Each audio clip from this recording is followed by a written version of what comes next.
میں اس نتیجے پر پہنچا ہوں کہ شاید یہ اقبال کی اہم ترین نظموں میں سے ایک نظم ہے۔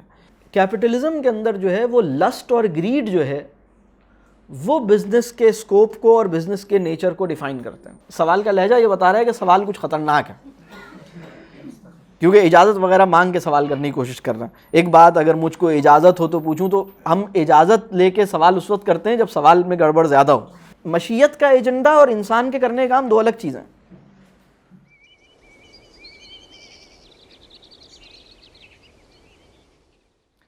بسم اللہ الرحمن الرحیم۔ آج کی نشست کا عنوان ہے لینن خدا کے حضور میں۔ اس کا فارمیٹ یہ ہے، آج جو ہم گفتگو کرنے جا رہے ہیں بال جبریل کی نظم ہے لینن خدا کے حضور میں۔ 1935 میں بال جبریل شائع ہوئی، اور جس حصے میں بال جبریل کے یہ نظم موجود ہے اس سے پہلے اقبال کا سفر اندلس، اس سے متعلقہ کچھ نظمیں موجود ہیں، اور اس سے بالکل پہلے جو نظم ہے وہ طارق کی دعا ہے، اور اس کے بعد پھر یہ 3 نظمیں ہیں۔ اصل میں لینن خدا کے حضور میں ایک نظم ہے، اور اگر میں یہ کہوں کہ یہ نظموں کا ایک سلسلہ ہے، 3 نظموں کا ایک سلسلہ ہے، بات ان تینوں نظموں کو پڑھنے کے بعد مکمل ہوتی ہے۔ یعنی لینن خدا کے حضور میں یہ یہاں سے بات شروع ہوئی ہے، اور اس کے بعد اس کے فوراً بات ہے فرشتوں کا گیت، اور اس کے بعد جو تیسری نظم ہے فرمان خدا فرشتوں سے۔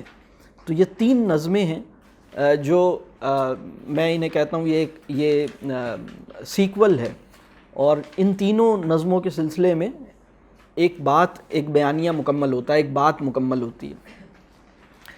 تو ہم ابھی کیا کریں گے، ہم تھوڑا سا وہ پس منظر جاننا ضروری ہے، وہ کیا پس منظر ہے جس میں یہ نظم پیدا ہوئی ہے، جس میں یہ نظم تخلیق ہوئی ہے، اس کا تھوڑا سا ایک تذکرہ میں کرنے کی کوشش کروں گا۔ لینن کے بارے میں ہم سب نے کچھ نہ کچھ سن رکھا ہے، تو لینن کے بارے میں ذرا سا ہم ریکال کریں گے کہ لینن کی شخصیت کیا ہے، لینن کا مقام کیا ہے، اور وہ تاریخی کہہ لیجئے پس منظر ہم پہلے دیکھیں گے، پھر لینن کی شخصیت کو دیکھیں گے، اور اس کے بعد پھر ہم یہ نظم پڑھیں گے۔ آپ میں سے کس کس نے مرچنٹ آف وینس پڑھا ہے یا دیکھا ہے؟ دیکھیے، مرچنٹ آف وینس جس عہد میں لکھا گیا، خیال ہے کہ 1596 سے 1599 کے بیچ میں یہ ناول لکھا گیا ہے، اور اس میں جو بات، اس میں کیا اہم بات آپ کو نظر آتی ہے؟ گریڈ نظر آتی ہے۔ مال جو ہے وہ انسان سے اہم ہے، اور ایک روایت جو ہے وہ دم توڑ رہی ہے، اور ایک روایت جو ہے وہ پیدا ہو رہی ہے۔ یعنی دو روایتیں، یا کہہ لیجئے 2 رجحانات کسی سوسائٹی میں موجود تھے۔ ایک رجحان یہ تھا کہ دوست کی محبت میں اپنے نقصان کی پرواہ کیے بغیر، اپنے مستقبل کے خوف کو خاطر میں لائے بغیر، محبت کی خاطر جو ہے، یعنی دوست کی محبت کی خاطر آپ اس کو کچھ دیتے ہیں۔ ایک سیلف لیسنس کا اس میں ایک رجحان اس میں سیلف لیسنس کا ہے، محبت کا ہے، اس کو آپ عشق کہہ لیں، اس کو محبت کہہ لیں۔ دوسرا رجحان جو ہے جس میں گریڈ ہے، جس میں ایک سفاکی ہے، جس میں ایک کہہ لیجئے انسان سے زیادہ مال اہم ہے، اور انسان کے مقام کو، اس کی مالی پوزیشن کو سامنے رکھتے ہوئے دیکھنا ہے، یہ ایک دوسرا رجحان ہے نا۔ یہ 2 رجحانات آپ کو مرچنٹ آف وینس میں نظر آتے ہیں۔ جس زمانے میں مرچنٹ آف وینس لکھا گیا، بات یہ ہے کہ یہ جو شاعر ہوتا ہے، یا یہ جو بڑا مصنف ہوتا ہے، یا جو بڑا کہہ لیجئے ڈرامہ نگار ہوتا ہے، یا بڑا آرٹسٹ ہوتا ہے، اس کا تخیل جو ہے وہ مستقبل کے وہ رجحانات جو ابھی جن کا بیج سوسائٹی نے قبول کر لیا ہے، وہ جب درخت بنے گا اس کو دیکھ سکنے کی قابلیت ان کے اندر موجود ہوتی ہے۔ وہ 100، 150، 200 سال آگے جھانکنا ان کے لیے کوئی مشکل بات نہیں ہوتی، اور یہ کام پہلی دفعہ نہیں ہوا، یہ کام بہت دفعہ ہوا۔ یہ کام اقبال کے یہاں بھی ہو رہا ہے، یہ کام اقبال سے پہلے بھی ہو رہا ہے، یہ کام اور پہلے بھی ہو رہا ہے، کہ جو بڑا ادب ہوتا ہے اس کے اندر ایک پیش بینی کا ایک کہہ لیجئے معجزہ اس کے اندر نظر آتا ہے، یعنی پیش بینی کے معجزات اس کے اندر بھرے ہوئے ہوتے ہیں بڑے ادب کے اندر. یہ آپ کو شیکسپیئر کے یہاں بھی ملے گا، یہ آپ کو دوسرے لوگوں کے یہاں بھی ملے گا. جس زمانے میں مرچنٹ آف وینس لکھا گیا یہ وہی دور ہے جب کیپٹلزم جو ہے وہ اپنی کہہ لیجئے ایک بننے کے عمل میں تھا. کیپٹلزم ایوالو ہو رہا تھا. اور کیپٹلزم کیا ہے؟ میرا خیال ہے کہ آپ سب لوگ اس کو کچھ نہ کچھ تو اس کے بارے میں جانتے ہی ہوں گے. کوئی سرمایہ دارانہ نظام جسے ہم کہتے ہیں. مغرب نے جو ترقی کی ہے وہ انکار خدا کے ماحول میں کی ہے. اور مغرب کی، اور اسپیشلی مغرب سے مراد میرا یورپ ہے، جو مغربی یورپ ہے. اور وہاں پر سائنس کو ایک عروج حاصل ہوا، وہاں پر انڈسٹری کو عروج حاصل ہوا، وہاں پر دوسرے فنون کو عروج حاصل ہوا، اور وہاں پر ایک بہت بڑی تبدیلی آئی. وہاں پر ہمیں ایک ایج آف انلائٹنمنٹ نظر آتی ہے، اس کے بعد کی پھر ایک اور دور نظر آتا ہے. وہاں ہمیں معاشی ترقی نظر آتی ہے. تو یہ جو ویسے تو اصولی طور پر جو کیپٹلزم ہے اور ماڈرنزم ہے اور انڈسٹریلائزیشن ہے، یہ الگ الگ پورے نوشنز ہیں. لیکن جیسے جیسے یہ چیزیں آگے بڑھی ہیں تو ان سب کی ایک دوسرے کے اوپر ایک انٹر ڈیپینڈنس پیدا ہوئی ہے. یعنی اگر میں یہ کہوں کہ کیپٹلزم پیدا ہوا 16ویں صدی اور 17ویں صدی کے اندر، اور اس کے بعد آگے بڑھی ہے دنیا، اور پھر ایک انڈسٹریل ریولوشن آتا ہے، اور اس کے بعد پھر کیپٹلزم اور انڈسٹری ایک دوسرے کے ساتھ ایسا سمجھوتا کر لیتے ہیں، اور پھر کیپٹلزم کے اوپر ایک تنقید پیدا ہوتی ہے. کیپٹلزم کے اوپر سب سے بڑی تنقید جو ہے وہ جس شخصیت نے کی، جو کہ اپنے عہد کی بہت بڑی تنقید ہے، جس کو ہم کارل مارکس کے نام سے جانتے ہیں. اور یہ کارل مارکس کا دور ہے 19 سینچری کا. اس کے بارے میں تمام لوگ متفق ہیں کہ شاید 19 سینچری میں اس سے بڑا فلسفی نہیں پیدا ہوا جس نے اپنے عہد کا ایک ایسا کہ اپنے عہد کے وہ تسلیم شدہ کہہ لیجئے ماڈلز، یعنی وہ ماڈلز جو اس عہد میں جس کے بارے میں کوئی سوال اٹھانے کی قابلیت نہیں تھی کسی کے اندر، اس نے اس ماڈل کے اوپر نہ صرف یہ کہ سوال اٹھائے ہیں، اس کے اوپر اس کے ایک ایسا نقطہ نظر پیش کیا جس کے نتیجے میں پھر کئی ریولوشنز اس کے نتیجے میں پیدا ہوئے. یعنی لینن اور مارکس کا ایک فکری تعلق ہے. مارکس 19ویں صدی کے ایک بہت بڑے فلسفی ہیں. لینن 19ویں صدی کے آخر اور 20ویں صدی کے شروع میں. لینن کی مختصر زیادہ عمر لینن کی نہیں ہے، لیکن لینن جو ہے وہ بنیادی طور پر ایک بڑے انقلابی ہیں. تو کارل مارکس نے ایک تصور پیش کیا. اس تصور کی پریکٹیکل امپلیمنٹیشن میں لینن نے جس طرح ضروری سمجھا اس کو انہوں نے اپنے معروضی حالات میں اس کو ری ایڈجسٹ کیا. اس کی جو اوریجنل فارم تھی اس سے بہت حد تک اس میں ایک تبدیلی آئی. یعنی مثال کے طور پر اب ہم ایک لیننزم بھی، ایک جیسے مارکسزم ایک تصور ہے ویسے لیننزم بھی ایک تصور ہے. لیکن لیننزم جو ہے وہ لینن نے مارکس کے جو کانسیپٹس ہیں اس کو جب امپلیمنٹ کیا تو وہ جس شکل میں امپلیمنٹ ہوا تو وہ لینن کا پھر پورا پرسپیکٹیو کہلایا. تو کیپٹلزم کیا ہے، اور کیا کیپٹلزم اور ویلتھ اور کیپٹل کیا ایک چیز ہے؟ میں یہ ضروری سمجھتا ہوں کہ ہم یہ بات سمجھیں کہ ویلتھ اور کیپٹل ایک چیز نہیں ہے. کیپٹل ویلتھ کو نہیں کہتے، بلکہ کیپٹل ویلتھ کی ایک وہ شکل جو، یعنی جب ہم ویلتھ کو ایک خاص جذبے اور ایک خاص مقصد کے ساتھ اس میں مسلسل اضافے کے لیے ایک ویلتھ کو ایک ایسے پروسیس میں پھینکتے ہیں یا ایک ایسے پروسیس میں ڈالتے ہیں جس سے ویلتھ میں مسلسل اضافہ ہوتا رہے اور ویلتھ میں اضافے کی ایک یقینی صورت پیدا ہو جائے، اور اس کے اوپر ہماری ساری انرجیز اور سارے ہم پھر پروسیسز ایسے بنائیں جو کہ اس کی پروفیٹیبلٹی کو اور اس ویلتھ کے اضافے کو یقینی بنائیں. تو اس پورے تصور کو ہم کہتے ہیں کیپٹل. یعنی ویلتھ اور کیپٹل میں فرق ہے. اور انڈسٹریل ریولوشن سے پہلے بھی کیپٹلزم ایگزسٹ کرتا تھا. ایک اگر میں یہ کہوں کہ جو ٹریڈیشنل کیپٹلزم ہے اس کی جو شکل تھی وہ سود کی شکل تھی. جب آپ کسی کو قرضہ دیتے تھے اور سود لیتے تھے، یہ کیپٹلزم کی سب سے پرانی، یہ وہ اس عہد کی بات ہے جب کیپٹلزم کا لفظ ایجاد نہیں ہوا تھا، یا جب ہم اسے کیپٹلزم کے نام سے نہیں جانتے تھے، لیکن وہ بھی ایک سرمایہ دارانہ، جسے ہم اردو میں کہتے ہیں سرمایہ دارانہ نظام یا سرمایہ داری، تو وہ بھی ایک اسی جذبے کے ساتھ تھی کہ میرا جو پیسہ ہے، میرا جو مال ہے، وہ اس میں اضافہ مستقل ہونا چاہیے، اور مال میں اضافے کی خواہش جو ہے وہ دیکھیں ٹریڈیشنل سوسائٹی میں جب بزنسز ہوتے تھے تو نیڈ، جو ہماری نیڈ ہے وہ ڈیفائن کرتی تھی کہ بزنسز کے اسکوپ کیسے ہوں گے، یعنی انسانی معاشرے کی ضرورت اور انسانی معاشرے کی اقدار، یہ کسی بھی بزنس کے اسکوپ اور کسی بھی بزنس کے نیچر کو گورن کرتے تھے۔ لیکن کیپٹلزم کے اندر جو ہے وہ لسٹ اور گریڈ جو ہے وہ بزنس کے اسکوپ کو اور بزنس کے نیچر کو ڈیفائن کرتے ہیں، یہ بنیادی فرق ہے۔ لیکن روایتی معاشروں کے اندر بھی، یعنی روایتی معاشروں سے مراد ہے میری، یعنی آپ سمجھیے کہ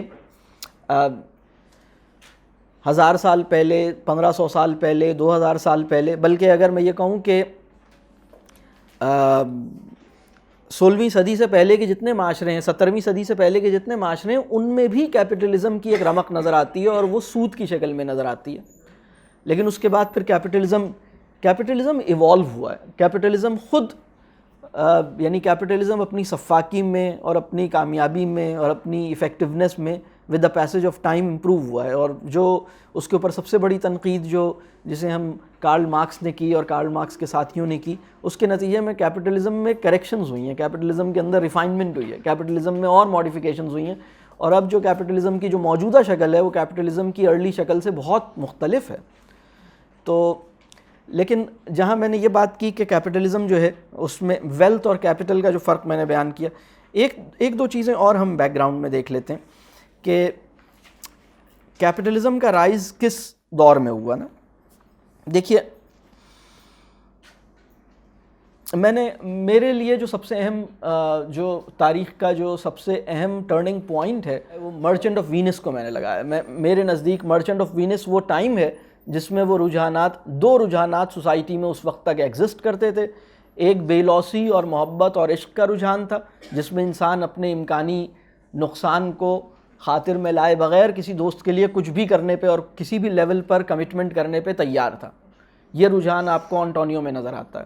دوسرا رجحان جو شیکسپیئر کا ایک اور کیریکٹر ہے شائلاک، جس کے اندر دوسرا رجحان نظر آتا ہے، جس کے اندر وہ ایک سفاکی اور خود غرضی اور گریڈ اور ایک ہیٹ، اور اس کے اندر اور بھی دوسرے مسائل ہیں، اس کے اندر دوسری روحانی بیماریاں بھی اس کے اندر ہیں۔ مثال کے طور پر حسد اس کے اندر بہت زیادہ ہے، اس کے اندر نفرت بہت زیادہ ہے، وہ آپ کو نظر آئے گا اس پورے کیریکٹر کے اندر۔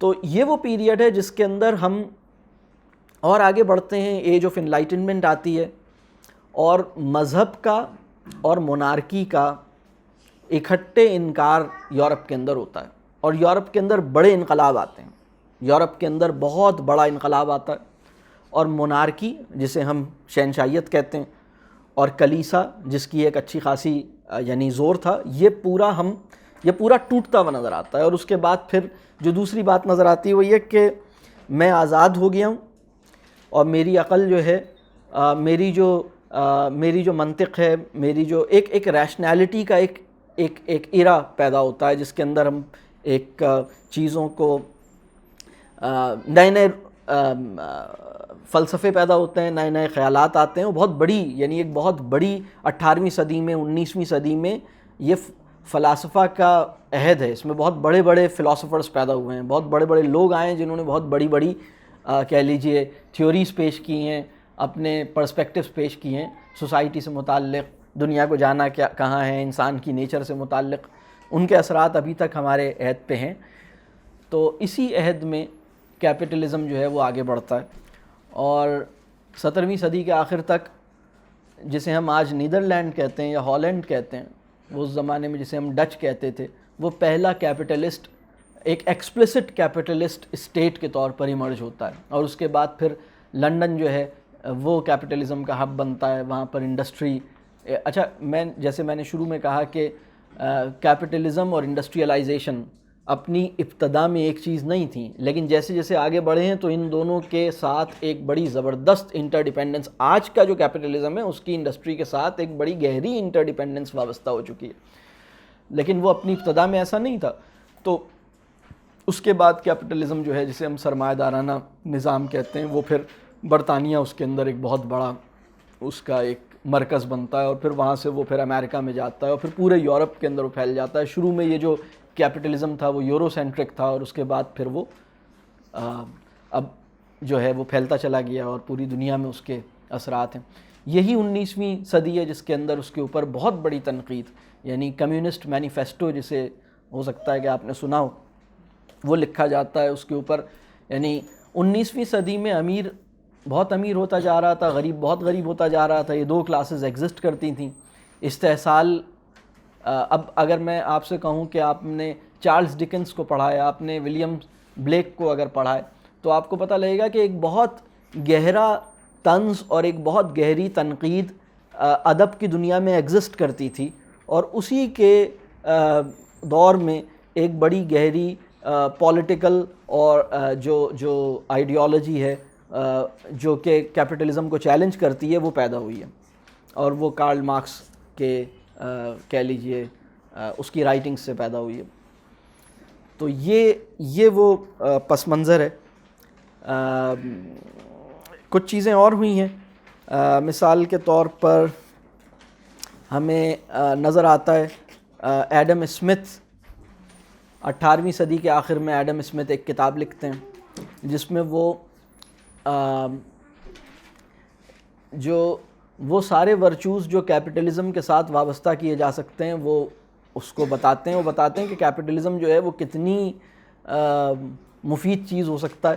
یعنی اب دیکھیے، کارل مارکس سے پہلے یہ ایڈم اسمتھ یہ کتاب لکھ چکے ہیں، اور یہ کتاب اپنی کہا جاتا ہے کہ یورپ کے اندر اس جو ریکارڈ اشاعت اور جتنی سیل اس کتاب کی ہوئی، اس سے پہلے کم ہی کسی کتاب کو اتنی مقبولیت ملی ہوگی۔ اور وہ بہت مشہور مثال ایڈم اسمتھ نے اپنی کتاب میں دی کہ اگر ایک مزدور ایک دن میں 10 پنز بناتے ہیں تو 10 مزدور یا 20 پنز بناتے ہیں تو 10 مزدور ایک دن میں 200 پنز نہیں بنائیں گے بلکہ 4800 پنز بنائیں گے۔ اور اس کو یعنی ہم جو لیبر ہے، ہم ایک آرگنائزڈ لیبر اور ایک ڈسٹریبیوٹڈ لیبر کا کانسیپٹ انہوں نے دیا، پروفٹ میکسیمائزیشن کے اصول انہوں نے بتائے، انہوں نے کیپٹل کو کیسے بڑھانا ہے اس کے بہت اہم اصول انہوں نے بتائے، جس کے اوپر دنیا ابھی بھی بڑی کہہ لیجئے اخلاص کے ساتھ کاربند ہے۔ تو یہ پورا کانٹیکسٹ ہے۔ اب سوال یہ ہے کہ انسان اس دنیا میں آیا کیوں تھا، اور اس کے لیے یہ جو معاش جو تھا وہ اس کے لیے زندگی کی سب سے اہم حقیقت اس کی معاشی مصروفیت یا معاشی جدوجہد یا معاش جو تھا یا اکانومی جو تھی، جو معیشت تھی، وہ کسی انسان کی سب سے اہم چیز کیسے بن گئی تھی۔ تو یہ ایک اس کی بہت بڑی وجہ یہ ہے کہ یہ جو ساری چیزیں ایمرج ہوئیں، یہ سارے جو نوشنز ایمرج ہوئے، یہ انکار خدا کے ماحول میں ایمرج ہوئے، اور اس وقت زندگی کی معنویت جو تھی وہ کیسے ڈیفائن ہوتی ہے یہ کچھ واضح طور پر سمجھ نہیں آ رہا تھا۔ بلکہ اگر میں آپ کو یہ بتاؤں کہ کیپٹلزم اور کمیونزم کے اندر دیکھیں، کمیونزم بھی انکار خدا کے ماحول میں پیدا ہوا ہے اور کیپٹلزم بھی انکار خدا کے ماحول میں پیدا ہوا ہے۔ یہ لہٰذا جو کمیونزم نے جو کیپٹلزم کو رد کیا ہے، وہ اس لیے رد نہیں کیا کہ کیپٹلزم جو ہے وہ ہماری زندگی کی معنویت ہمیں نہیں دے پاتا، بلکہ اس کا بنیادی اعتراض یہ ہے کہ کیپٹلزم جو ہے وہ 2 طبقات پیدا کرتا ہے، اور اس کے نتیجے میں جو غربت پیدا ہوتی ہے۔ کیپٹلزم جو ہے وہ ایک فارم آف ایک آرگنائزڈ چینل آف ایکسپلائٹیشن ہے، اور اس سے باہر نکلنے کی ایک صورت ہے کمیونزم۔ تو کمیونزم کا ایک پوری تھیوری اس کے نتیجے میں آئی. کمیونزم اپنی اصل شکل میں شاید کہیں بھی نظر نہیں آیا, وہ سوشلزم کی شکل میں نظر آیا. تو سوشلزم اور کمیونزم میں کچھ فرق بھی ہے اور کچھ کامن بات بھی ہے. کامن بات یہ ہے کہ کمیونزم کو کسی اسٹیٹ میں, اچھا کیپٹلزم کے اوپر صرف کمیونزم ہی واحد کرٹیک نہیں ہے, ایک اور بھی کئی اور بھی تنقیدیں یعنی کئی اور طرح کی فارمز آف کرٹیکس بھی ایگزسٹ کرتی تھیں, لیکن وہ اتنی پاپولر نہیں ہوئی اس لیے کہ ان کے ساتھ کوئی بہت بڑی پولیٹیکل اسٹرگل وابستہ نہیں ہوئی. کمیونزم کے ساتھ ایک بہت بڑی پولیٹیکل اسٹرگل وابستہ ہوئی, لہٰذا کمیونزم جو ہے, یعنی جب ہم 20ویں صدی میں داخل ہوتے ہیں تو 20ویں صدی کا جو آغاز ہے اس میں دنیا میں بہت بڑے بڑے کمیونسٹ بلاکس ایگزسٹ کرتے تھے. 20ویں صدی کے وسط تک دنیا میں بہت بڑے بڑے کمیونسٹ بلاکس ایگزسٹ کرتے تھے. تو لیکن جسے ہم کمیونسٹ بلاک کہتے ہیں اصل میں وہ سوشلسٹ بلاکس تھے, اور ایک ٹائم وہ آیا جس میں لوگوں نے اس سے بھی لوگ بیزار ہو گئے اور انہوں نے کہا کہ بھئی یہ بھی ایک طرح کا, یعنی ایک جبر وہ تھا جو کیپٹلسٹ ہم پہ کرتا تھا, اور اب یہ دوسرا جبر ہے جس میں اسٹیٹ ہم پہ جبر کر رہی ہے. یعنی ایک مونارکی کا جبر تھا, ایک انڈسٹری کا یا کیپٹلزم کا جبر تھا, اور اب یہ ایک اور جبر ہے جس میں اسٹیٹ ہم پر اتنی سختی لگاتی ہے. تو وہ بھی یہ ایک الگ بحث ہے کہ وہ کیوں ناکام ہوا یا وہ ناکام ہوا یا نہیں ہوا, یہ ایک الگ بحث ہے. چونکہ کیپٹلزم ابھی پوری دنیا میں پوری مائٹ کے ساتھ موجود ہے, لہٰذا ہم یہ یعنی عصری پیمانوں پہ یہ نہیں سمجھتے کہ کیپٹلزم ناکام ہوا ہے, لیکن بات یہ ہے کہ کیپٹلزم جو ہے اس نے ایک ظلم کا ایک ایسا نہ رکنے والا سائیکل انٹروڈیوس کر رکھا ہے جس سے باہر نکلنا اور جس سے بچنا آج کے انسان کے لیے بہت مشکل ہو رہا ہے. ہاں, تو کیپٹلزم جو ہے وہ ابھی پوری دنیا, اب تو پوری دنیا, کیپٹلزم اب صرف ویسٹ کا ایشو نہیں ہے نا, کیپٹلزم تو اب پوری دنیا میں ہے, اب گلوبل کیپٹلزم ہے. پہلے یہ یورو سینٹرک کیپٹلزم تھا جس میں نیدرلینڈ جو تھا وہ پہلا ملک تھا جس نے ایکسپلسٹلی یہ کہا تھا کہ ہم کیپٹلسٹ ہیں. اس وقت تو رشیا بھی کیپٹلزم کو امبریس کر چکا ہے. اس وقت ہم اتنی خطرناک دور میں ہیں کہ ہم اس وقت اننوئنگلی کیپٹلزم کو اسلامائز کرنے کی کوششیں کر رہے ہیں. اس وقت تو ہم ایک الگ عہد میں انٹر ہوئے ہیں جس میں ہم شریعہ کمپلائنٹ کیپٹلزم کی طرف آگے بڑھ رہے ہیں. مطلب ہم جس طرح چیزیں آگے بڑھ رہی ہیں کیونکہ ہم کیپٹلزم کی بنیاد کو جانتے نہیں ہیں, یعنی سرمایے سے محبت, سرمایے میں اضافے کی فکر, اور پھر صرف یہی نہیں ہے بلکہ یہ ہے کہ اس کے ساتھ اور چیزیں ہیں, اس کے ساتھ کنزیومرزم اس کے ساتھ وابستہ ہے, اس کے ساتھ جو ہے وہ بہت ساری اور چیزیں ہیں جو اس کے ساتھ وابستہ ہیں, وہ سب ملتی ہیں. جو آج کا جدید کیپٹلزم ہے, جو ماڈرن کیپٹلزم ہے, وہ ٹریڈیشنل کیپٹلزم سے بہت مختلف ہے. بلکہ ایک ایگریگیرین کیپٹلزم ہوتا تھا, اس کے بعد ایک انڈسٹریل کیپٹلزم آیا, اس کے بعد ایک ماڈرن کیپٹلزم جو اس وقت کا کیپٹلزم ہے, اور جو اس وقت کا ماڈرن کیپٹلزم ہے اس کے اوپر سوشلزم اور کمیونزم کے بہت گہرے اثرات ہیں. بلکہ ایک اور فارم آف کیپٹلزم ہے جس کو ہم کہتے ہیں سوشل کیپٹلزم. تو سوشل کیپٹلزم وہ ہے جس کے اندر ویلفیئر اسٹیٹس کا تصور شامل ہے, جس کے اندر انسان کی جو یعنی کسی سوسائٹی کی ہیلتھ, ایجوکیشن اور اس کی ذمہ داری جو ہے وہ کیپٹلزم نے قبول کی ہے. بڑے کارپوریٹس نے 1% وقف کیا ہے اپنے پروفٹ کا CSR ایکٹیویٹیز کے اندر. بہت یہ سارے وہ اثرات ہیں جو کمیونزم, یعنی ہوتا یہ ہے کہ جب آپ علمی تنقید کسی بھی ماڈل پہ کرتے ہیں جو پیور ایکیڈیمک کرٹیک ہوتی ہے, وہ بہت احسان کرتی ہے آپ کے اوپر. تو کیپٹلزم نے جو اتنی بڑی تنقید صحیح ہے یا جھیلی ہے, یعنی اس وقت, بلکہ اس وقت کا لیٹسٹ ٹرینڈ کیا ہے, اس وقت جو امریکن یوتھ ہے, امریکن یوتھ کے جو پڑھی لکھی امریکن یوتھ ہے, اس کے اگر 4-5 پسندیدہ تاریخی کردار آپ پوچھیں تو ان میں سے ایک کارل مارکس ہے. اس وقت کارل مارکس دوبارہ سے زندہ ہو رہا ہے اس وقت کی جدید دنیا میں. یہ بڑی عجیب سی بات میں کہہ رہا ہوں, یعنی ایسا نہیں ہے کہ اس کا کوئی بہت بڑا کوئی ایسوسیشن یا کوئی بہت بڑی انگیجمنٹ انہوں نے پیدا کر لی ہے, لیکن وہ ایک لوگ واپس پلٹ کے ادھر جا رہے ہیں جب وہ جو کیپٹلزم سے ڈسا ہوا معاشرہ ہے وہ پھر تلاش کرتا ہے کہ میں کہاں جاؤں, اور پھر وہ دیکھتا ہے کہ اس کے اوپر سب سے بڑی کرٹیک یہاں ہوئی ہے, تو پھر وہ ادھر اپنے پریشانی کا علاج وہاں ڈھونڈنے کی کوشش کرتا ہے. تو اس وقت جو ماڈرن امریکن یوتھ ہے اس کے لیے جو 2-3 نام بہت اہم ہوئے ہیں, ان میں سے ایک رومی کا نام بہت اہم ہے, اس میں سے ایک کارل مارکس کا نام بہت اہم ہے. اور یہ بڑی حیرت کی بات ہے کہ اس وقت انہیں یہ نام, یہ شخصیات کیسے انہیں کلک کر رہی ہیں, کیسے انہیں اسٹرائک کر رہی ہیں. تو یہ خیر میں اور آگے بڑھتا ہوں. میں یہ اچھا لینن کے بارے میں بھی کچھ تھوڑی سی بات ہو جائے. لینن جو ہیں وہ 19ویں صدی کے آخر میں کوئی 1870 میں لینن پیدا ہوئے, اور 1924 میں یعنی تقریباً 53 سال کی عمر تھی جس میں لینن کا انتقال ہو گیا. اور لینن جو ہیں آپ کے علم میں ہے کہ رشیا کے فاؤنڈنگ فادرز آپ کہہ لیں, رشیا کے فاؤنڈر کہہ لیں آپ, رشیا کے, اور وہ جو بہت بڑا جو ریولوشن یعنی تاریخ کے اندر ایک بڑا ریولوشن رشین ریولوشن ہے, تو اس کا صحرا لینن کے سر جاتا ہے. اور آپ ہو سکتا ہے کہ آپ لینن کی اسٹریٹجی سے, لینن کی پرسپیکٹو سے ممکن ہے کہ بہت سے لوگ کلی طور پر اتفاق نہ کریں.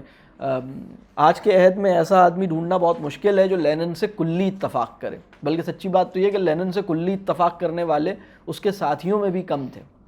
یعنی یہ عجیب سی بات آپ سے, جب آپ اس کی تلاش میں جائیں گے تو آپ کو پتہ لگے گا. لیکن بات یہ ہے کہ یہ ایوالو ہوا ہے, یہ ساری چیزیں ایوالو ہوئی ہیں. لینن کے بعد اسٹالن آئے ہیں, انہوں نے مزید مطلب تبدیلیاں کی ہیں. یعنی لینن اور اسٹالن, یعنی آپ دیکھیے لینن جس کا پیروکار ہے مارکس کا, تو مارکس کے پرسپیکٹو میں اور لینن کے پرسپیکٹو میں آپ کو فرق محسوس ہوتا ہے, خاصا فرق محسوس ہوتا ہے. اور اس فرق کی بنیاد پر بہت سے لوگ اس سے ناراض ہوئے. پھر لینن کے بعد اسٹالن آتے ہیں تو ان میں بہت بڑا فرق ہے. تو یہ ایوالو ہوا ہے. اور پھر اس کے بعد چائنا میں ایک ریولوشن آتا ہے, اس کے بعد اور جگہوں پہ ریولوشن آتا ہے, کیوبا میں آتا ہے, وینزولا میں آتا ہے. تو وہ اپنے کانٹیکسٹ میں وہ ایک کنٹیکسچول کہہ لیجیے ماڈیفیکیشنز جہاں انہوں نے ضروری سمجھی وہ اس کو کرتے ہیں. تو لینن کی خاص بات کیا ہے؟ لینن کی سب سے اہم بات یہ ہے کہ لینن کی جو اسٹرگل ہے وہ غیر معمولی ہے. لینن جو ہے وہ بہت زیادہ پڑھنے والا اور بہت کمال کا لکھنے والا تھا. یعنی لینن بنیادی طور پر تھنکر نہیں ہے بلکہ ریولوشنری ہے. بنیادی طور پر وہ جسے ہم پکا انقلابی جسے ہم کہہ سکتے ہیں نا, یعنی اگر یہ کہا جائے کہ انسانی تاریخ میں مکمل انقلابی کتنے لوگ ہوں گے تو اس میں شاید مکمل انقلابی کا ٹائٹل شاید لینن کے اوپر سب سے زیادہ جچتا ہے. مکمل انقلابی کا مطلب یہ ہے کہ جو بالکل تلپٹ کر دینے یا پلٹ دینے کی قابلیت رکھے, جو ایکسیپٹ نہ کرے. اور لینن نے کئی ایسے ٹرننگ پوائنٹس اس کی زندگی میں آئے جس میں اس نے اپنے اصول پہ سمجھوتا نہیں کیا اور اس کے نتیجے میں زیادہ مشکل راستہ اختیار کیا. یعنی آسان راستہ اصول پہ تھوڑے سے سمجھوتے سے ممکن تھا, اس نے مشکل راستہ اصول پہ سمجھوتے کے بغیر اختیار کیا. یہ لینن کا کیریکٹر ہے, یہ لینن کی کمٹمنٹ ہے. تو لینن کی فیملی نے بہت سیکریفائس کی اس ریولوشن کے لیے. اس کے بھائی نے ایک مونارکی تھی لینن رشیا کے اندر, اس کو جب اس کے خلاف ایک بڑی اسٹرگل ہے تو کس طرح سے وہ ختم ہوئی, اس میں اس کے بھائی لینن کا کم عمر تھی, اسی میں ہی ان کا مرڈر ہوا. اس کے بعد لینن نے ایگزائل دیکھا. لینن نے پھر ایک بڑی زبردست اپنے قلم سے ایک موومنٹ شروع کی. اور جس زمانے میں لینن کی رائٹنگز آیا کرتی تھیں رشیا میں, اور یہ لینن رشیا سے باہر تھے, تو وہ اسمگل ہوتی تھی رائٹنگ, اور وہ پیسز میں ہوتی تھی, اور لوگ پھر ان پیسز کو دوبارہ جا کے گیدر کر کے پھر اس سے ایک بات نکالتے تھے اور وہ ہلا دیتی تھی. مطلب لینن کی کوئی بھی تحریر, اصل میں اب یہ بہت اہم بات ہے کہ اس کا قلم اور کتاب سے بڑا گہرا تعلق تھا, تو اس کو اس نے استعمال کیا. اور پوری فیملی اس کی اس پورے اسٹرگل میں اس کے ساتھ رہی.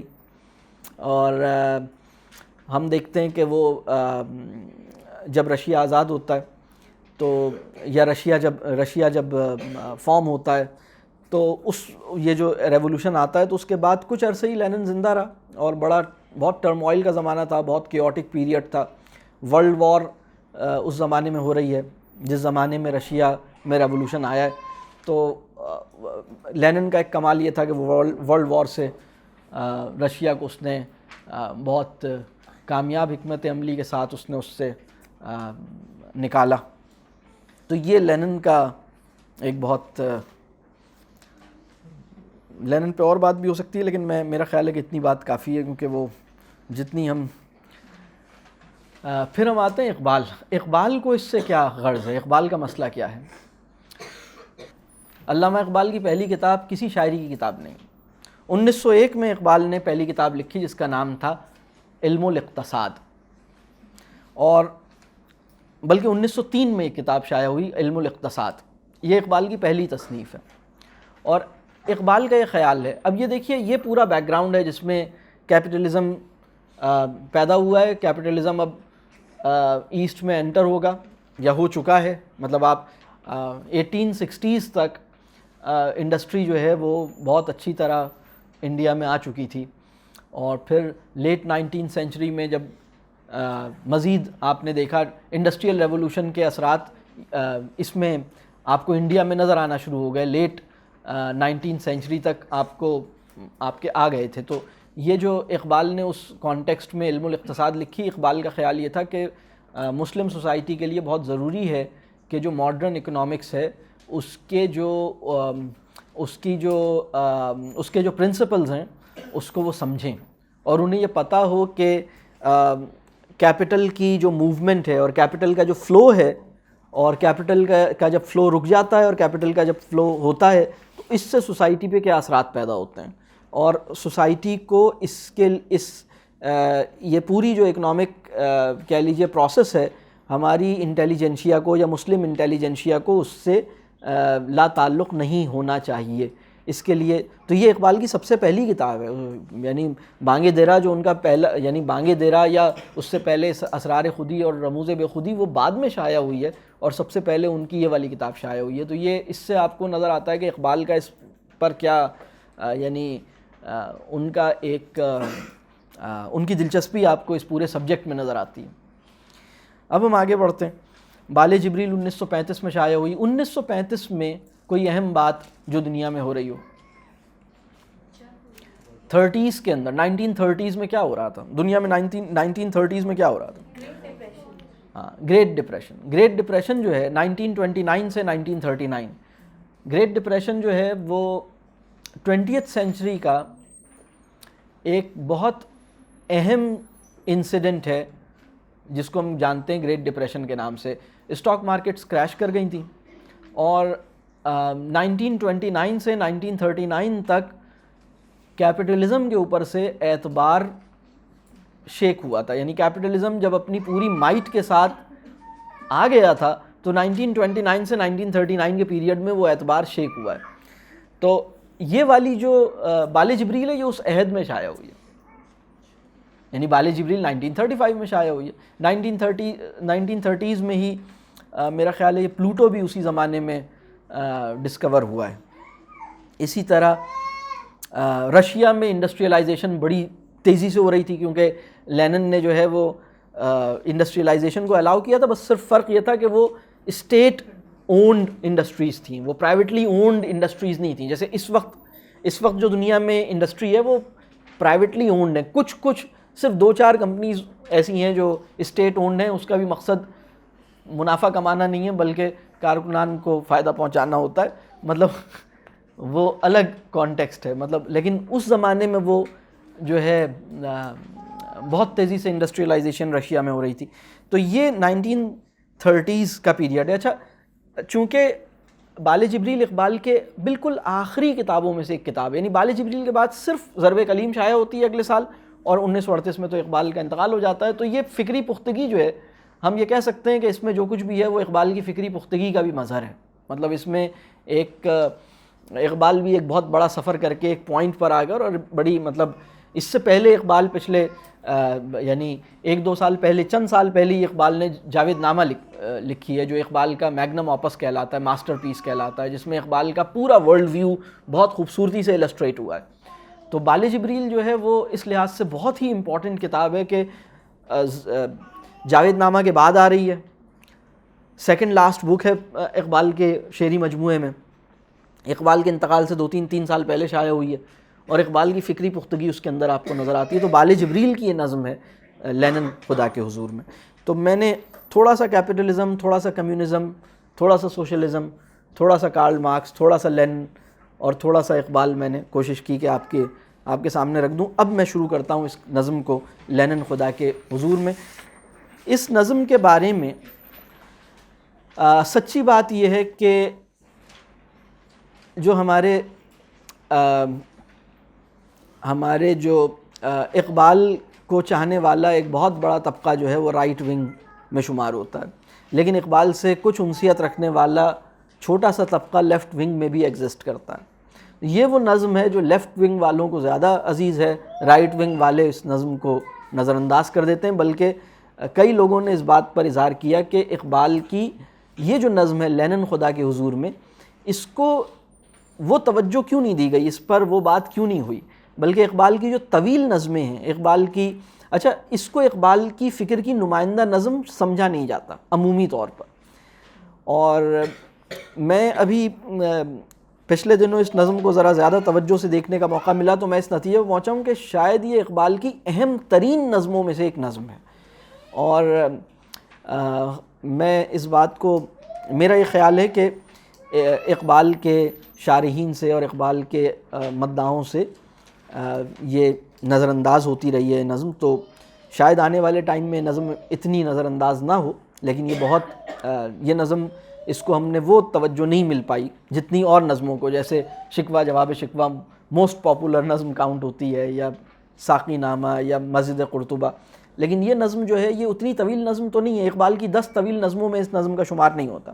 یہ نظم ایک درمیانی طوالت کی نظم ہے، کوئی 22 اشعار اس نظم میں ہے، اور لیکن اپنی اہمیت کے اعتبار سے غیر معمولی نظم ہے۔ اچھا، اس نظم میں اقبال کر کیا رہے ہیں؟ اس نظم میں جیسے کہ ٹائٹل بتا رہا ہے لینن خدا کے حضور میں، Lenin in the court of God, تو یہ ٹائٹل کیا بتا رہا ہے کہ لینن کہاں پر ہے؟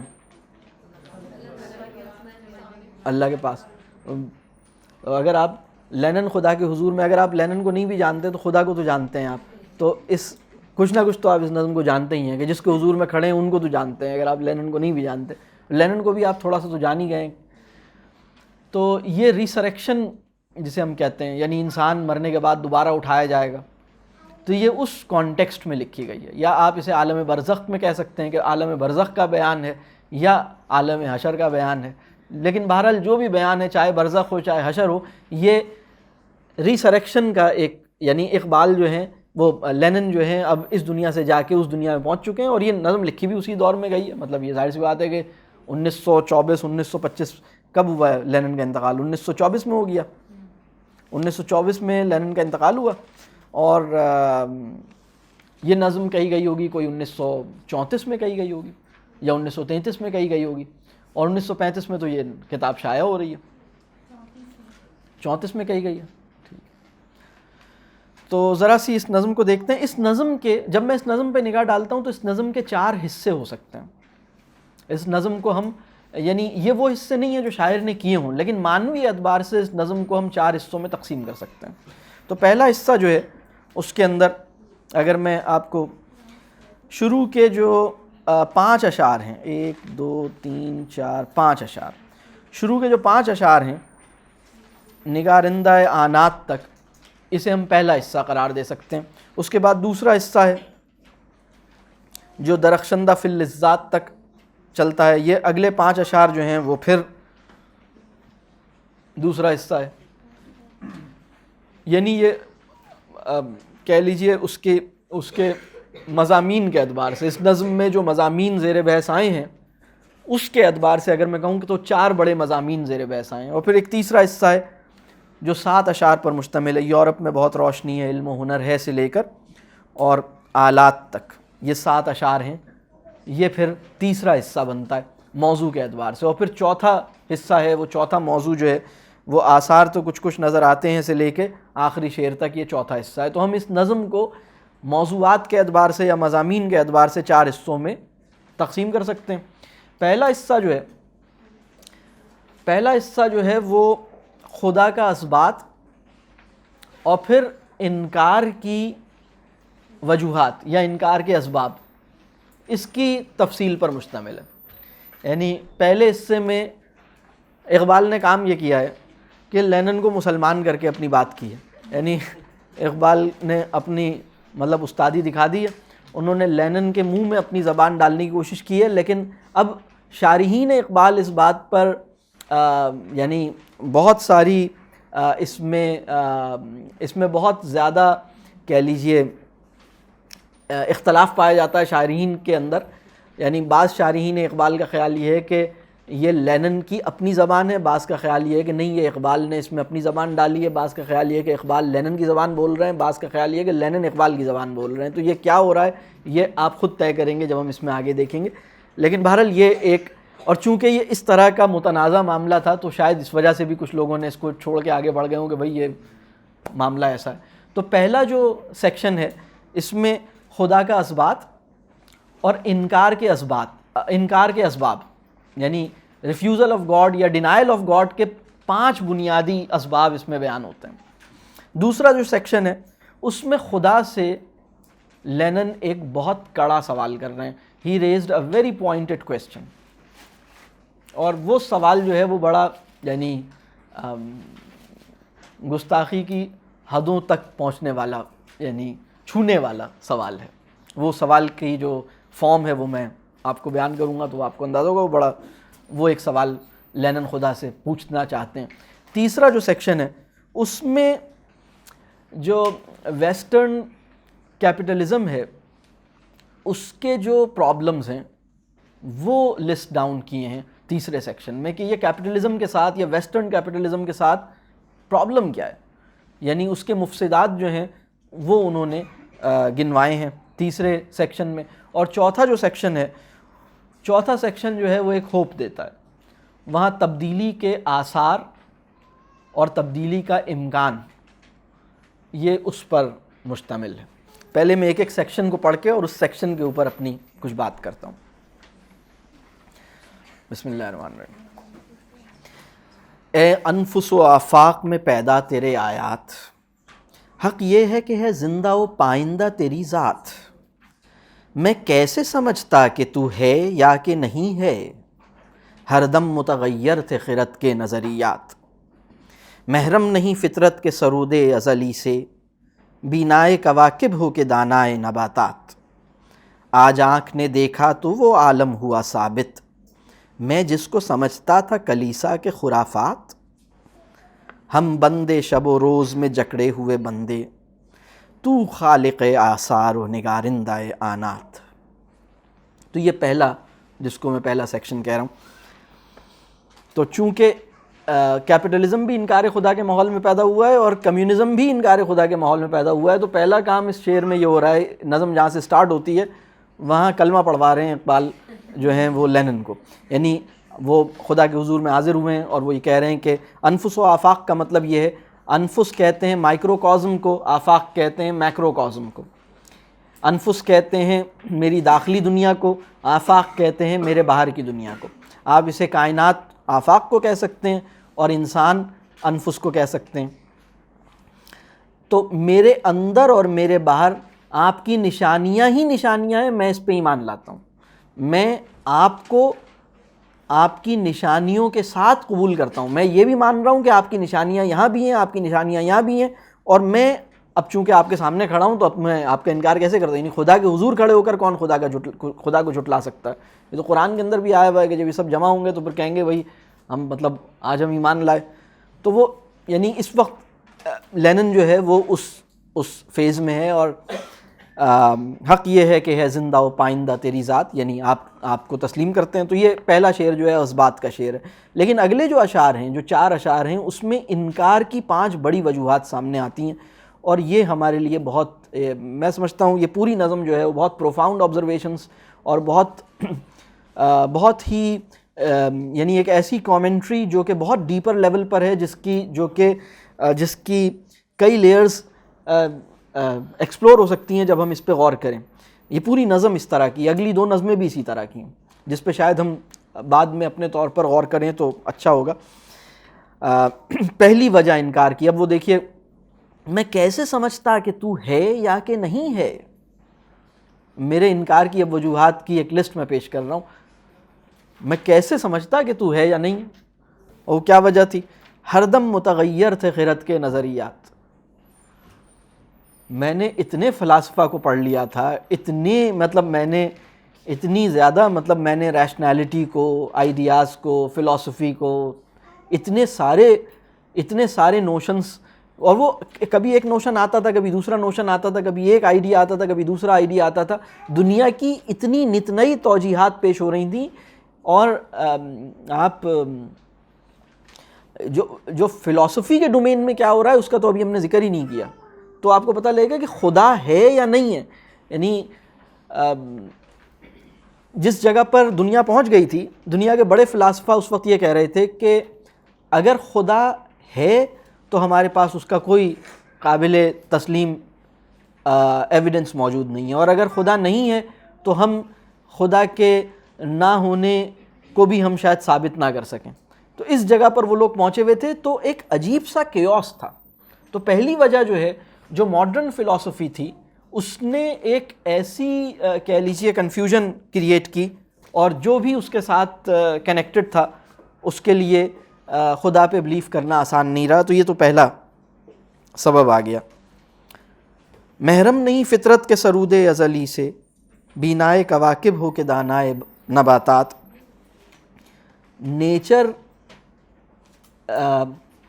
نیچر کی بنیادی انٹینٹ ہے کیا، نیچر کس پرنسپل پہ کھڑی ہے، یہ ہم نہیں پہچان پائے. ہمارے جو بڑے یعنی بینائے کواکب جو ہیں اس سے مراد جو ہیں وہ ایسٹرونومرز ہیں، اور دانائے نباتات سے مراد جو ہے وہ بایولوجی یا باٹنی کے ایکسپرٹس ہیں. لیکن اس سے مراد یہ ہے کہ ہمارے عہد کے جو بڑے سائنسدان ہیں وہ چیز کی ماہیت کا مطالعہ کرتے ہیں، لیکن چیز کی فطرت کا راز ان پہ منکشف نہیں ہو پاتا، اس لیے کہ خالق نے دیکھیے ان کو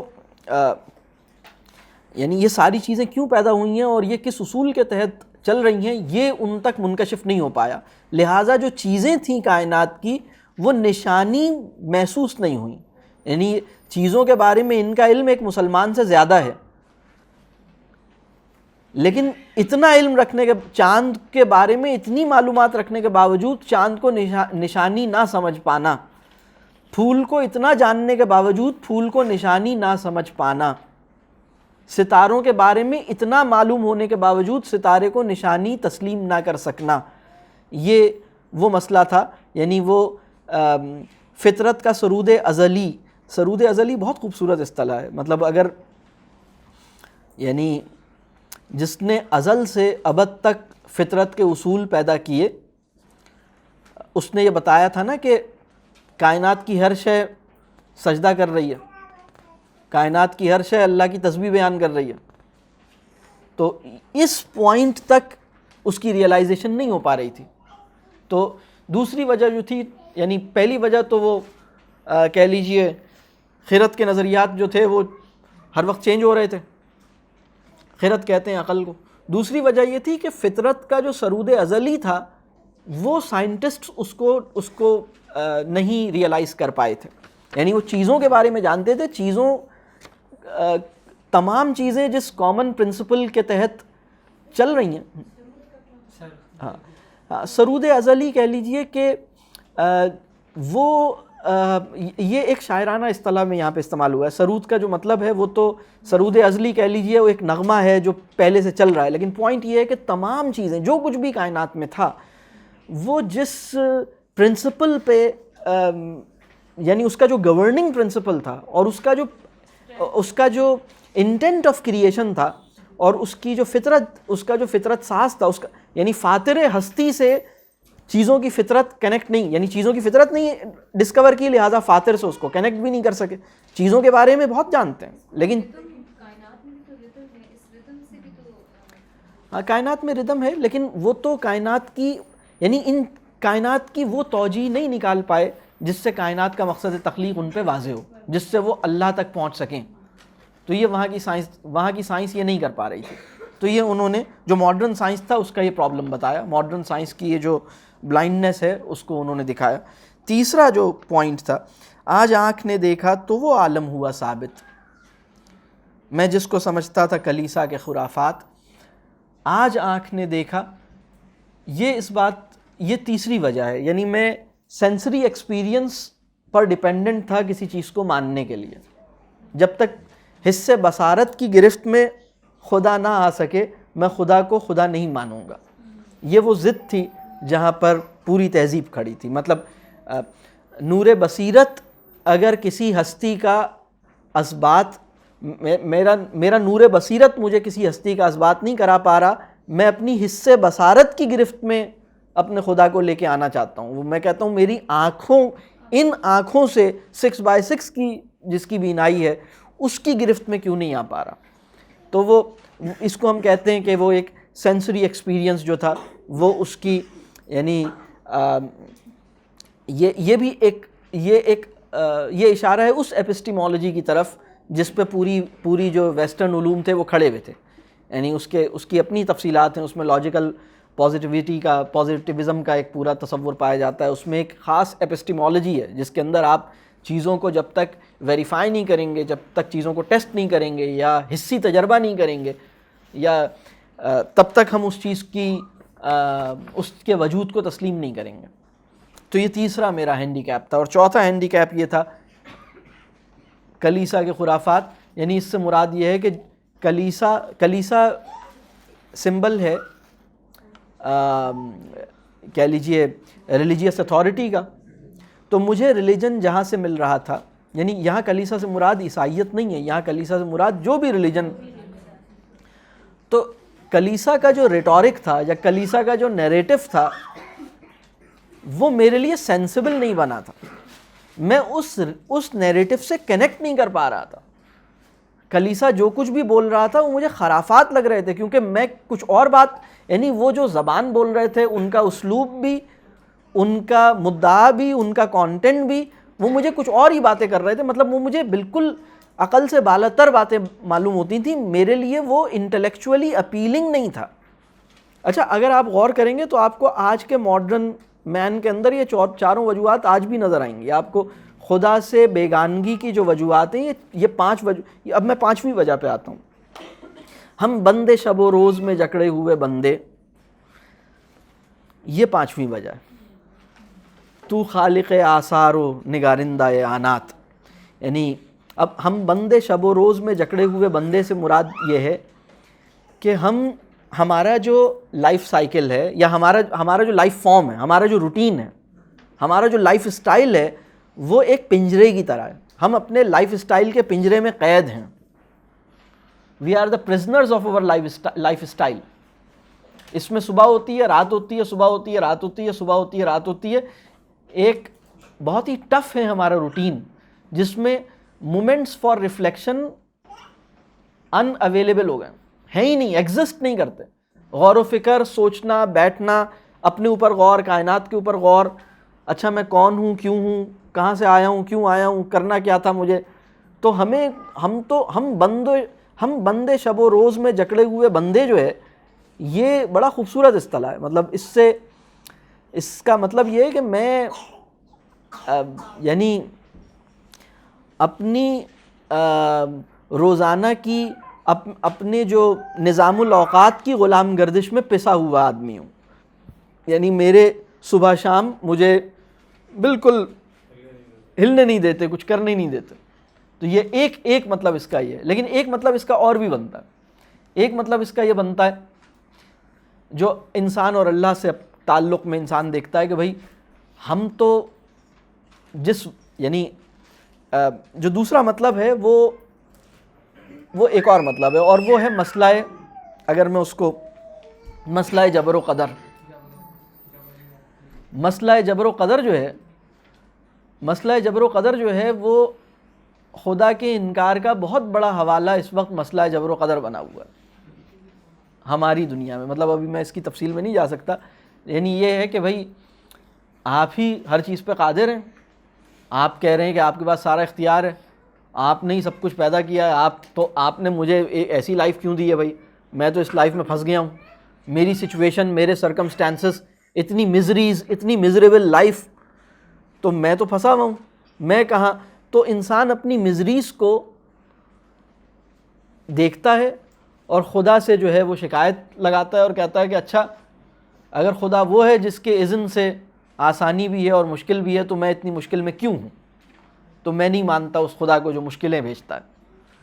تو یہ بھی اس کا ایک دوسرا مطلب ہے۔ تو یہ دونوں مطلب جو ہیں اس سے نکلتے ہیں۔ تو خالق آثار و نگارندہ آنات، یعنی آثار کہتے ہیں زمانوں، خالق آثار کا مطلب اثر کی جمع آثار، یعنی زمانوں کا پیدا کرنے والا۔ یعنی اگر ہم پہ ایک مشکل ٹائم آیا ہوا تھا تو آپ تو ہر طرح کے ٹائم کو پیدا کرنے کے، آپ تو خالق آثار ہیں، آپ آسانی کا ٹائم پیدا کر، خوشحالی دے دیتے، تنگ دستی ختم کر دیتے، مزریز ختم کر دیتے، پراسپیرٹی دے دیتے، مجھے ایک کوئی اور عہد دے دیتے۔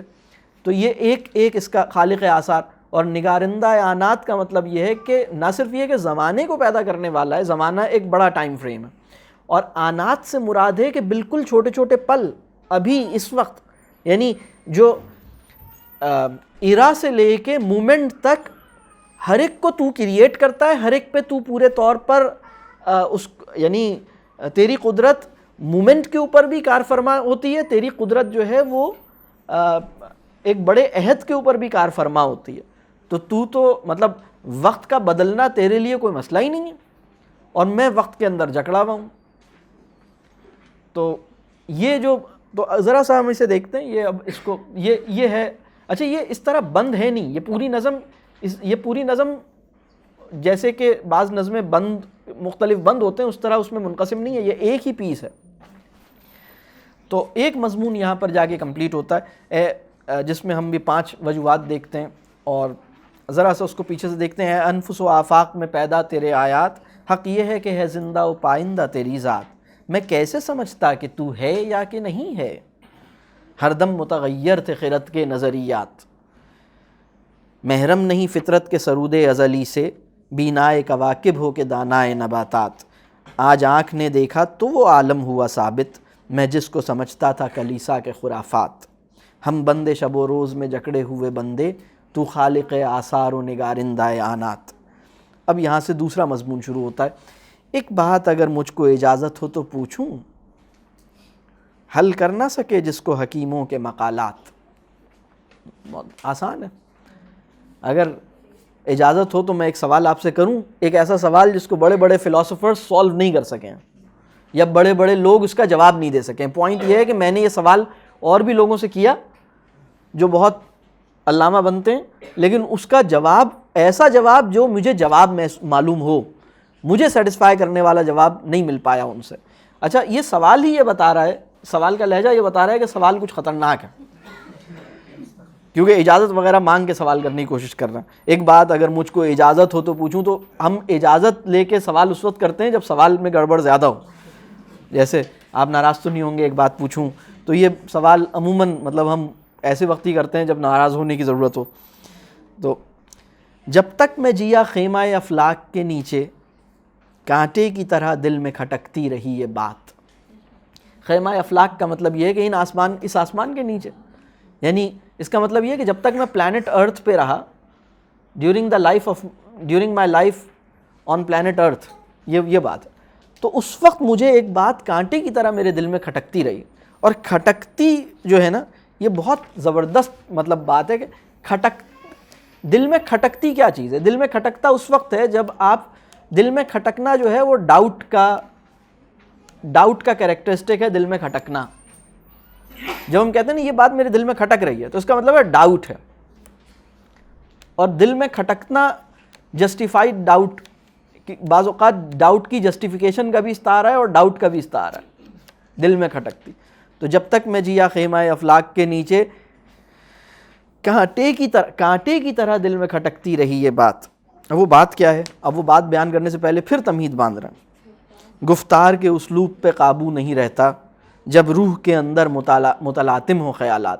پھر دوبارہ تمہید باندھ رہے ہیں کہ دیکھیں میں آپ سے گفتار کے اسلوب یعنی کس طرح بات کرنی ہے مجھے، مطلب مجھے کمیونیکیشن کی ایتھکس اور ایٹیکیٹس جو ہیں وہ شاید اس کا لحاظ نہ رہے، اور بلکہ ایک جنرل پرنسپل بتا رہے ہیں کہ ہمیں کمیونیکیشن ایٹیکیٹس کا اس وقت خیال نہیں رہتا جب کوئی بات اتنی ہمیں پریشان کر رہی ہو کہ ہمارے وجود کی روح تک، ہمارے وجود کی انر موسٹ تہ تک وہ بات ہمیں، یعنی میں روح کی گہرائیوں تک اس بات کی وجہ سے پریشان ہو رہا ہوں، تو میں اتنا پریشان ہوں تو اب میری جو اگر میں کچھ ذرا سا گستاخی بھی کر دوں تو بھائی مائنڈ نہیں کیجیے گا، یہ میں جنرل پرنسپل بتا کے اب یہ بات، یعنی آپ سوچیں کہ کتنی تمید باندھ رہے ہیں تو بات کیسی ہوگی، سوال کیسا ہوگا.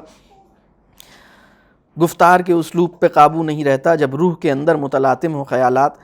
وہ کون سا آدم ہے کہ تو جس کا ہے معبود، وہ آدم خاکی کہ جو ہے زیر سماوات. یہ ہے وہ سوال جو سب سے زیادہ لینن کو جس نے تنگ کیا. یعنی آپ کہتے ہیں کہ میں معبود ہوں، آپ کہتے ہیں کہ میں خدا ہوں، مجھے یہ بتائیے کہ آپ کس کے خدا ہیں؟ کون آپ کو اس دنیا میں اپنا خدا مان رہا ہے؟ وہ انسان جس کو آپ نے پیدا کیا تھا، جو اس آسمان کے نیچے اور اس زمین کے اوپر زندگی گزار رہا ہے، کیا آپ اس انسان کے خدا ہیں؟ تو وہ انسان تو آپ کو خدا نہیں مان رہا. بہت ہی خطرناک سوال. اس سے اگلے سوال میں اس کی ڈیٹیل بتا رہے ہیں. نہیں بات پوری سمجھ آ رہی؟ وہ کون سا آدم ہے کہ تو جس کا ہے معبود، وہ آدم خاکی کہ جو ہے زیر سماوات. مشرق کے خداوند سفیدان فرنگی، مغرب کے خداوند درخشندہ فی الذات. یعنی مشرق میں جو لوگ بستے ہیں انہوں نے مغرب میں رہنے والوں کو اپنا خدا بنایا ہوا، اور مغرب نے جو ہے وہ شائننگ میٹلز کو اپنا خدا بنایا ہوا، یعنی سونے اور چاندی کو. تو آپ کو کس نے خدا بنایا ہوا ہے؟ میں یہ پریشان ہوں. اچھا یہ جو اس بند میں لینن نے، بلکہ اقبال نے لینن کی زبان سے انکار خدا کی چھٹی وجہ فراہم کیا. یعنی 5 وجوہات تو وہ ہیں جس کے جو ڈائریکٹ ریزنز ہیں کسی انکار خدا کی، وہ 5 ڈائریکٹ ریزنز ہیں جو پہلے حصے میں آئی ہیں. دوسرے حصے میں جو انکار کی وجہ آئی ہے اس میں اقبال نے پوری مسلم امہ کو کٹہرے میں لا کے کھڑا کر دیا. یعنی اس دن لینن ایک ایسی بات کرے گا جس پر خدا کے حضور، جب لینن خدا کے حضور یہ بات کرے گا تو اس کے اوپر پھر ہماری پکڑ بڑی سخت ہوگی. اس لیے کہ کہا یہ جا رہا ہے، جو پوائنٹ ہے اس میں، یہ اس کی بھی ریزنز آگے آئیں گے کہ یہ وہ کہنا کیا چاہ رہے ہیں. وہ یہ کہہ رہے ہیں کہ یہ مطلب کیا یہ انسان آپ کو واقعی مانتا ہے معبود؟ یہ واقعی آپ اس کے معبود ہیں؟ معبود ہونے کا مطلب کیا ہے؟ یہ معبود ہونے کے مطلب اس کے مفاہیم اور اس کی معنویت، یعنی یہ بہت ڈیٹیل میں، یہ بڑا، یعنی معبود کہتے کسے؟ تو یہ تو گورے کو سجدہ کر رہا ہے، یہ تو گورے کی غلامی کر رہا ہے. تو کیا یعنی وہ کون سا آدم ہے کہ تو جس کا ہے معبود، وہ آدم خاکی کہ جو ہے زیر سماوات. مشرق کے خداوند سفیدان فرنگی، مغرب کے خداوند درخشندہ فی الذات.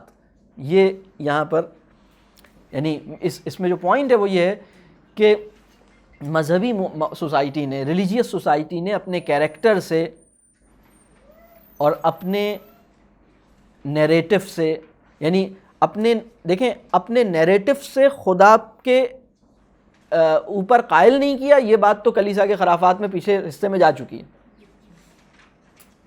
لیکن اپنے کیریکٹر سے نان مسلم کو انسپائر نہیں کیا. اپنے کیریکٹر دیکھیں، ایک خدا سے ڈرنے والا اس انسان کو جو خدا سے نہیں ڈرتا خدا کے ہونے کا یقین دلائے گا نا. مطلب فرض کیجئے یہ بات، اگر آپ کسی گھر میں آپ کو انوائٹ کیا جائے دعوت پہ، اور اس گھر میں یہ بات صرف مجھے پتا ہو کہ اس گھر میں کوئی اور بھی رہتا ہے جو نظر نہیں آتا، کوئی اور بھی مخلوق رہتی ہے جو نظر نہیں آتی، اور یہ بات صرف مجھے پتا ہو، اور وہ مغرب کے بعد جو ہے نا کبھی کبھی نظر آ جاتی ہے، یہ بات صرف مجھے پتا ہو، اور اس گھر میں 25 لوگ اور آئے ہوں دعوت پر، اور وہ ہنسی مذاق تفریح کر رہے ہوں اور بہت ساری اور انٹرٹینمنٹ میں لگے ہوں، اور فل جوائے اور فن جو ہے وہ اپنے پیک پر ہوں، اور وہ صرف میں ایک اکیلا آدمی ہوں جس کو پتا ہو کہ اس گھر میں کوئی اور مخلوق بھی رہتی ہے، اور ابھی مغرب کا ٹائم ہو گیا، ابھی وہ نکل کے آ سکتی ہے. تو میرا کیریکٹر یہ بتائے گا، میرا کیریکٹر اس مخلوق پر یقین کے قابل ان کو بنائے گا. بات سمجھ آ رہی ہے؟ مسلم سوسائٹی کے کیریکٹر نے نان مسلم سوسائٹی کو خدا پہ یقین کے قابل نہیں بنایا. بات سمجھ آ رہی ہے؟ ہمارے کیریکٹر کو دیکھ کے یہ اندازہ نہیں ہوتا کہ ہم کسی ہستی سے ایسے ڈرتے ہیں جیسے پولیس والے سے ڈر رہے ہیں، مطلب اس کے برابر بھی نہیں ڈرتے، اس کے برابر بھی نہیں ڈرتے جتنے، یعنی تو یہ وہ کویسچن ہے جو یہاں پر اقبال نے لینن کے منہ سے نکلوایا ہے. اب ہم تیسرے حصے کی طرف جاتے ہیں کہ وہ کیپٹلزم کا ایشو کیا ہے. یورپ میں بہت روشنی ہے، علم و ہنر ہے، حق یہ ہے کہ بے چشمہ حیواں ہے یہ ظلمات. یعنی یہ بات صحیح ہے کہ یورپ میں بہت نالج ہے، بہت انفارمیشن ہے، بہت ساری اس میں آپ کو نئی نئی چیزیں مل رہی ہیں، لیکن بات یہ ہے کہ یہ جو انلائٹنمنٹ یورپ کے پاس آئی ہے، یہ بے چشمہ حیواں کا مطلب یہ ہے کہ اس میں انسان کی، یعنی انسان کو اس کی زندگی کا سراغ نہیں مل رہا، زندگی کی معنویت اس سے نہیں مل رہی. ہمیں چیزوں کا علم ہو رہا ہے، زندگی کی، یعنی یورپ کی جو سائنسز ہیں وہ مجھے اپنے ہونے کی کوئی کنونسنگ جسٹیفیکیشن نہیں دے پا رہی، مجھے میری لائف کی میننگ فلنس اس سے نہیں مل رہی. تو یہ پرابلم میرا ہے. تو یہ اشارہ ہے کہ بلکہ اسے ظلمات کہہ رہے ہیں کہ یہ یہاں سے ہمیں وہ روشنی، وہ چیز نہیں مل رہی.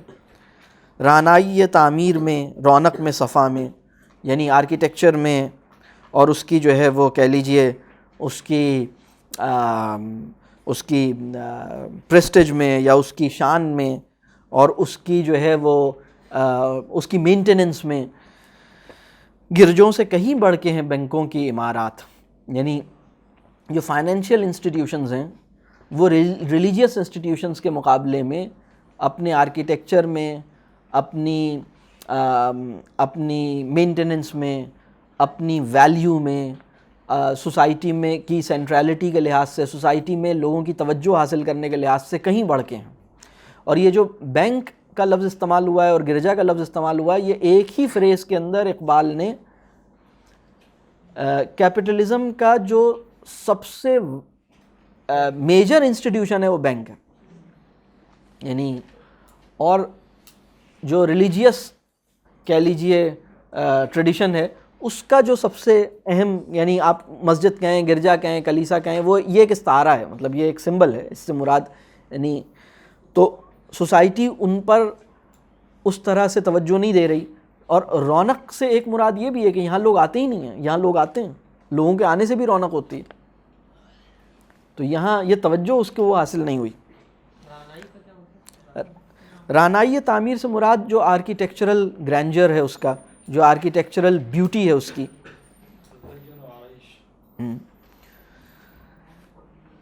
ظاہر میں تجارت ہے، حقیقت میں جوا ہے، سود ایک کا لاکھوں کے لیے مرگ مفاجات. یعنی بظاہر یہ ٹریڈ ہے لیکن ایکچولی یہ جوا ہے. اور سود جو ہے، سود سے یہاں دو مطلب لیے جا سکتے ہیں. سود سے ایک مراد صرف پروفٹ ہے،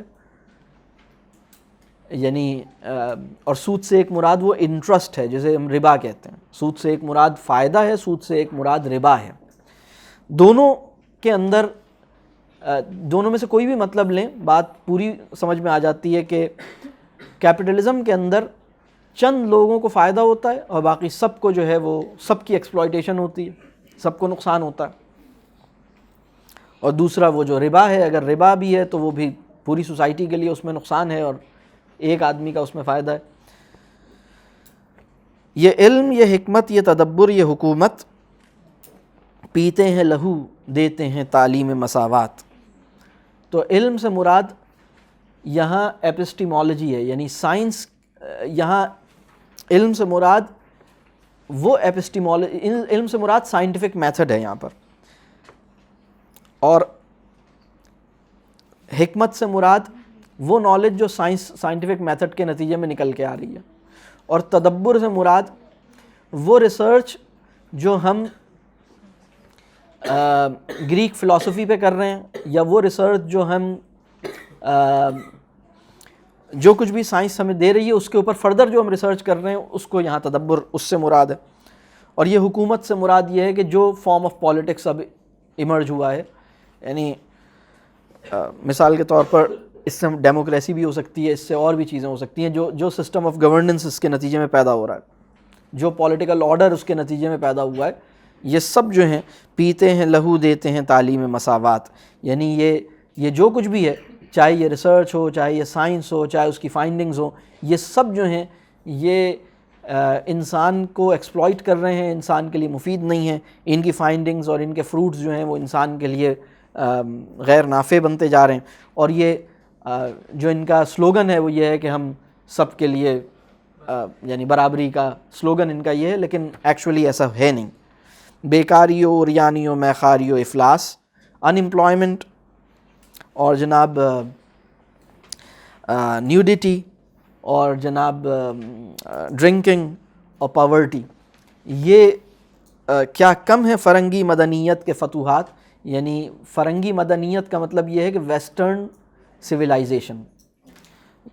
تو ویسٹرن سویلائزیشن کی جو پروفٹس ہیں, یا ویسٹرن سویلائزیشن کے جو کچھ ہمیں ڈیلیور کیا ہے, فتوحات سے مراد یہاں پر یہ ہے کہ اس نے کیا ہمیں دیا, اس کے کیا ڈیلیوریبلز ہیں. اس نے یہ ڈیلیور کیا ہمیں, اس نے ان امپلائمنٹ دی, اس نے ہمیں اریانی دی, اس نے بے حیائی دی, اس نے میخاری یعنی ڈرنکنگ کا ایک کلچر دیا, اس نے جو ہے غربت دی, پاورٹی دی.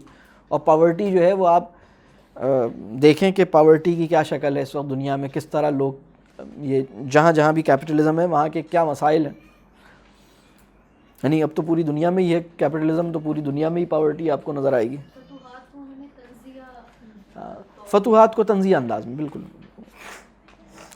وہ قوم کے فیضان سماوی سے ہو محروم, حد اس کے کمالات کی ہے برق و بخارات. فیضان سماوی سے مراد یہ ہے ڈیوائن گائیڈنس. وہ قوم جو ڈیوائن گائیڈنس سے ڈسکنیکٹڈ ہو, ہاں ڈیوائن گائیڈنس وہی, اس کے کمالات کی حد جو ہے وہ اقبال کہہ رہے ہیں کہ وہ انڈسٹریل ریولوشن ہی تو لا سکتی ہے. برق و بخارات سے مراد الیکٹریسٹی اور اسٹیم انجن آپ کہہ لیں, یعنی جس کے بیسس پر الیکٹریسٹی اور اسٹیم انجن کا جو پورا فینومینا تھا, اس کی بیسس پہ پوری انڈسٹریل ریولوشن جو تھی وہ اس کے نتیجے میں آئی تھی, اس کے ساتھ جڑی ہوئی تھی. وہ بہت بڑا جو میسو پوری دنیا میں جو اسپریڈ ہوا. تو وہ یہ کہہ رہے ہیں کہ اگر آپ ڈیوینٹی سے لا تعلق رہیں گے تو جس طرح کی چیزیں آپ پروپوز کریں گے وہ مادی ترقی آپ کو ممکن کرے گی, روحانی ترقی آپ کے لیے ممکن نہیں کرے گی. انسان کو کلی طور پر سیٹسفائی نہیں کر سکے گی. انسان کی میٹیریلسٹک نیڈ کا تو احاطہ کر لے گی, لیکن انسان کی نان میٹیریلسٹک نیڈز کو فلفل نہیں کر سکتی. تو اس کی حد کمال یہ ہے کہ وہ آپ کی میٹیریلسٹک نیڈز کو ایبنڈنس میں, یعنی آپ کو بہت ساری میٹیریل ایبنڈنس دے دے, لیکن وہ آپ کی اسپریچولی آپ اسٹافڈ کریں گے. یہ آپ کا مسئلہ ہوگا. اور اب اس کا جو نتیجہ ہے وہ اگلا شعر جو ہے, اب جو اگلا شعر ہے وہ شاید پوری نظم کا, ہم اسے پوری نظم کا نمائندہ شعر کہہ سکتے ہیں. ہے دل کے لیے موت مشینوں کی حکومت, احساس مروت کو کچل دیتے ہیں آلات. یہ پوری نظم کا کلائمیکس اس شعر میں آتا ہے کہ یہ وہی بات ہے جو پچھلے شعر میں اقبال نے جو بات کہی کہ اس کے کمالات کی حد جو ہے وہ انڈسٹریل ریولوشن تک ہوگا, وہ میٹیریلسٹک نیڈ پوری کرے گی. اب آپ اس کو دیکھیے کہ ہے دل کے لیے موت مشینوں کی حکومت, احساس مروت کو کچل دیتے ہیں آلات. یعنی ایک ایسی سوسائٹی, ایک ایسی انڈسٹریلائزڈ سوسائٹی, اس کے اندر تمہارا دل جو ہے اور اس کی جو احساس ہے وہ تمہارا ختم ہو جاتا ہے. تمہارے لیے دوسری چیزیں اہم ہی, تم ایک مشین بن جاتے ہو, تم خود ایک عجیب بے حس سے انسان بن جاتے ہو, تمہارے ساتھ دوسرے مسائل پیدا ہو جاتے ہیں, تم اپنی روحانی ضروریات کا انکار کرتے ہو, اس کے نتیجے میں پرابلم پیدا ہوتا ہے. مشینوں کی حکومت سے کیا مراد ہے؟ مشینوں کی حکومت سے ایک مراد تو یہ ہو سکتی ہے, یعنی ہم اس کو ذرا سا کھولتے ہیں کہ مشینوں کی حکومت کیا ہو سکتی ہے. ایک بات تو یہ کہ مشین کی حد سے زیادہ ہماری مشینوں پر ڈیپینڈنس, حد سے زیادہ انڈسٹری کے اوپر ہمارا لائف اسٹائل اوورلی ڈیپینڈنٹ ہو. اگر اس وقت انڈسٹری بند ہو جائے اگر یہ پتہ لگے کہ دنیا کے سارے کارخانے بند ہو گئے ہیں، اب چیزیں ہمیں نہیں ملیں گی، تو یہی لگے گا نا دنیا اب دنیا کیسے چلے گی. تو اوور ڈپینڈنس مشینوں کے اوپر. دوسری بات یہ کہ غیر ضروری طور پر یا انتہا درجے کی جو ہے وہ چیزوں کو، مشینوں کو، انفراسٹرکچر کو غیر ضروری طور پر اور حد سے زیادہ جو ہے وہ اہمیت ہم دیں، یہ بھی اس سے مراد ہے کہ ہم اس کا وہ مقام دے رہے ہیں ہم جو اس کا مقام نہیں ہونا چاہیے. یعنی انہوں نے ہمارے اوپر حکومت کرنا شروع کر دی ہے، یعنی ان کو ہم نے اتنا مقام دے دیا. اور آپ دیکھیے یہ اس دور کا شعر ہے جب روبوٹس نہیں بنے تھے. یہ اس دور کا شعر ہے جب مین لیس کارز نہیں پیدا ہوئی تھیں، جب ڈرون نہیں آیا تھا، جب آٹومیٹڈ پروسیسز جو ہیں وہ انسان کو گائیڈ نہیں کر رہے تھے. اب تو انسان ایک سسٹم کو فالو کرے گا نا. مطلب یعنی وہ جو مین لیس کار ہے یا کوئی ایسی ڈیوائس ہے وہ آپ کو بتائے گی نا کہ اب کرنا کیا ہے. آپ تھوڑی گوگل اس وقت ایگزسٹ نہیں کر رہا تھا. گوگل یہ اس دور کا شعر ہے. اب ہم آخری حصے کی طرف چلتے ہیں. آثار تو کچھ نظر آتے ہیں کہ آخر تدبیر کو تقدیر کے شاطر نے کیا مات. اب کچھ آثار نظر آنے شروع ہوئے ہیں کہ یہ جو مائٹ آف کیپٹلزم ہے اس کے ایسے کچھ ہمیں فیلنگز آ رہی ہیں، ایسے کچھ آثار لگ رہے ہیں کہ شاید اس کو بھی زوال آنا ہے. اب آپ دیکھیے گریٹ ڈپریشن، یہ جو امیڈیٹ کانٹیکسٹ ہے اس کا وہ ہے نا گریٹ ڈپریشن. دنیا میں ایک چیلنج جو ہے وہ کیپٹلزم کو، ایک بڑا چیلنج جو ہے وہ اس کی 1929 سے 1939 میں دیکھا ہے. ٹھیک ہے، تو یہ آثار تو کچھ نظر آتے ہیں کہ آخر تدبیر کو تقدیر کے شاطر. تقدیر کا شاطر کا مطلب یہ ہے کہ مشیت خداوندی. تقدیر کے شاطر سے مراد یہ ہے کہ تقدیر کا کاتب، تقدیر بنانے والا، اس نے انسان اپنی چالیں چل رہا تھا اور خدا نے اپنی چال چل دی. تو یہ لینن یہ کہہ رہے ہیں کہ ہمیں کچھ ایسا لگ رہا ہے کہ شاید آپ کوئی چال چل رہے ہیں، اور ایسا لگ رہا ہے کہ کیپٹلزم کے آگے آپ کوئی مطلب اس میں کوئی آپ کی قدرت جو ہے وہ کوئی گل کھلانے والی ہے، ایسا ہمیں لگتا ہے. اب یہ کیوں لگ رہا ہے؟ اب وہ کیوں لگ رہا ہے کہ اب آگے جسٹیفیکیشن بھی دیتے ہیں، اس کی ڈیٹیل دیتے ہیں. مے خانے کی بنیاد میں آیا ہے تزلزل، بیٹھے ہیں اسی فکر میں پیران خرابات. مے خانہ جو ہے وہ ویسٹرن سوسائٹی کو انہوں نے مے خانے سے تعبیر کیا ہے. اور مے خانے سے کیوں تعبیر کیا ہے؟ اس لیے کہ اس سوسائٹی کے اندر انسان کا گول ہے پلیجر میکسیمائز کرنا.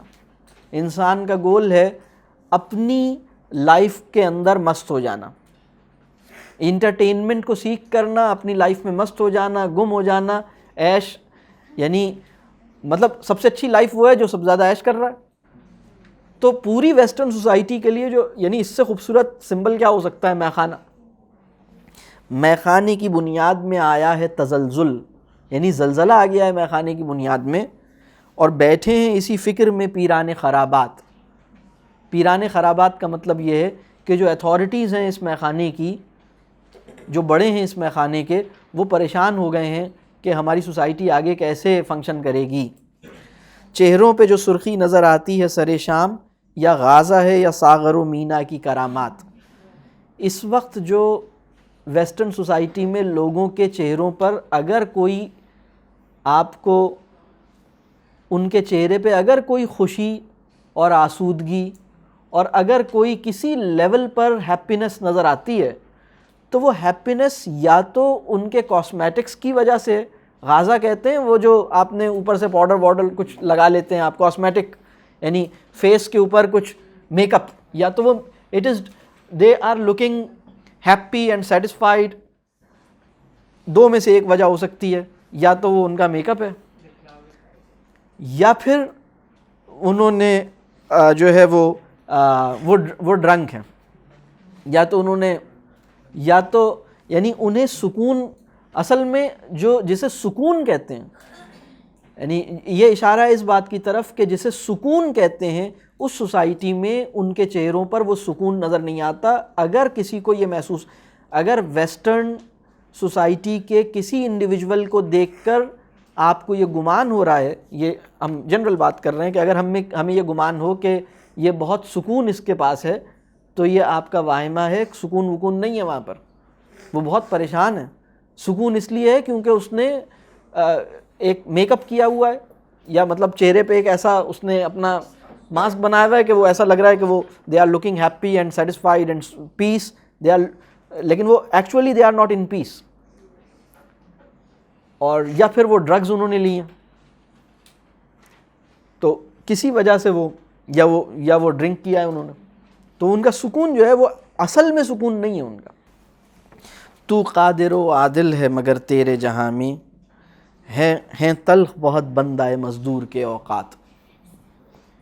یعنی یہ خدا سے مخاطب ہو کے ہمارا مسئلہ اللہ کے حضور میں پیش کر رہے ہیں کہ دعا مانگ رہے ہیں جیسے ہم بھی کبھی کبھی دعا مانگتے ہیں، یا اللہ آپ تو قدرت والے ہیں، آپ تو چاہیں تو سب کچھ صحیح کر سکتے ہیں. یا اللہ فلسطین کے مسلمانوں پہ بڑا ظلم ہو رہا ہے، شام کے مسلمان بڑی تکلیف میں ہیں، یا اللہ آپ قادر ہیں، آپ چاہیں تو یہ ایک لمحے میں ٹھیک کر دیں، یا اللہ آپ انہیں ٹھیک کر دیں، یا اللہ آپ ان کے معاملات کو صحیح کر دیں. یہ وہ والی کیفیت ہے کہ انسان اپنی تکلیف بیان کر رہا ہے اور اللہ کی جو قدرت ہے اور اللہ کا جو عدل ہے اس کو پکار رہا ہے. تو قادر و عادل ہے مگر تیرے جہاں میں ہیں تلخ بہت بندہ مزدور کے اوقات. یہاں مزدور سے مراد واقعتاً لیبر نہیں ہے، یہاں مزدور سے مراد تمام وہ لوگ جو اس سسٹم کے اندر کسی نہ کسی شکل میں کچھ نہ کچھ کر رہے ہیں. یعنی یہاں ٹیچرز بھی ہیں، یہاں اور بھی لوگ ہیں، وہ ہر کامن مین جو ہے، یہاں تمام کامن مین کو مزدور کہا گیا. تو یہاں پر ایک اور بات بھی آ رہی ہے کہ یہاں مسئلہ خیر و شر جو ہے، جیسے مسئلہ جبر و قدر اور مسئلہ خیر و شر دونوں جو ہیں اس نظم کے اندر بٹوین دا لائنز اشارہ ہوا ہے اس کی طرف کہ یہ بھی ایک مسئلہ ہے جس کو دیکھنے کی. اور پھر آخری شعر ہے، کب ڈوبے گا سرمایہ پرستی کا سفینہ، دنیا ہے تیری منتظر روز مکافات. سفینہ کہتے ہیں کشتی کو، تو کب یہ کشتی ڈوبے گی؟ تو یہ شعر یہ بتا رہا ہے کہ اس کا ڈوبنا یقینی ہے. خدا کے حضور میں کھڑے ہو کر اگر کوئی بات کہی جا رہی ہے تو اس کے اندر ایک سچائی کا عنصر نظر آتا ہے. یعنی کب ڈوبے گا سرمایہ پرستی کا سفینہ، اس کا مطلب ہے کہ سفینے کا ڈوبنا یقینی ہے. اور دنیا ہے تیری منتظر ہے روز مکافات، یعنی آپ کی ججمنٹ، آپ کی فائنل ڈیسیشن، آپ کے آرڈر کی اب دنیا منتظر ویٹ کر رہی ہے کہ بس اب آپ اس پورے کا بدلہ جو ہے وہ ہمیں دیں، مطلب کچھ ہم آپ سے ایکسپیکٹ کر رہے ہیں. یہاں پر یہ لینن خدا کے حضور میں نظم جو ہے وہ کمپلیٹ ہوئی ہے. اگر ایک دفعہ میں اس نظم کو پھر ایک دفعہ پڑھ دیتا ہوں تاکہ اب اس کے سارے مفاہیم ذہن میں ہیں تو شاید زیادہ اچھی طرح سمجھ میں آئے گی، اس کا لطف زیادہ آئے گا انشاءاللہ. اے انفس و آفاق میں پیدا تیرے آیات، حق یہ ہے کہ ہے زندہ و پائندہ تیری ذات. میں کیسے سمجھتا کہ تو ہے یا کہ نہیں ہے، ہر دم متغیر تھے خرد کے نظریات. محرم نہیں فطرت کے سرود ازلی سے، بینائے کواکب ہو کے دانائے نباتات. آج آنکھ نے دیکھا تو وہ عالم ہوا ثابت، میں جس کو سمجھتا تھا کلیسا کے خرافات. ہم بندے شب و روز میں جکڑے ہوئے بندے، تو خالق آثار و نگارندہ آنات. ایک بات اگر مجھ کو اجازت ہو تو پوچھوں، حل کر نہ سکے جس کو حکیموں کے مقالات. جب تک میں جیا خیمہ افلاک کے نیچے، کانٹے کی طرح دل میں کھٹکتی رہی یہ بات.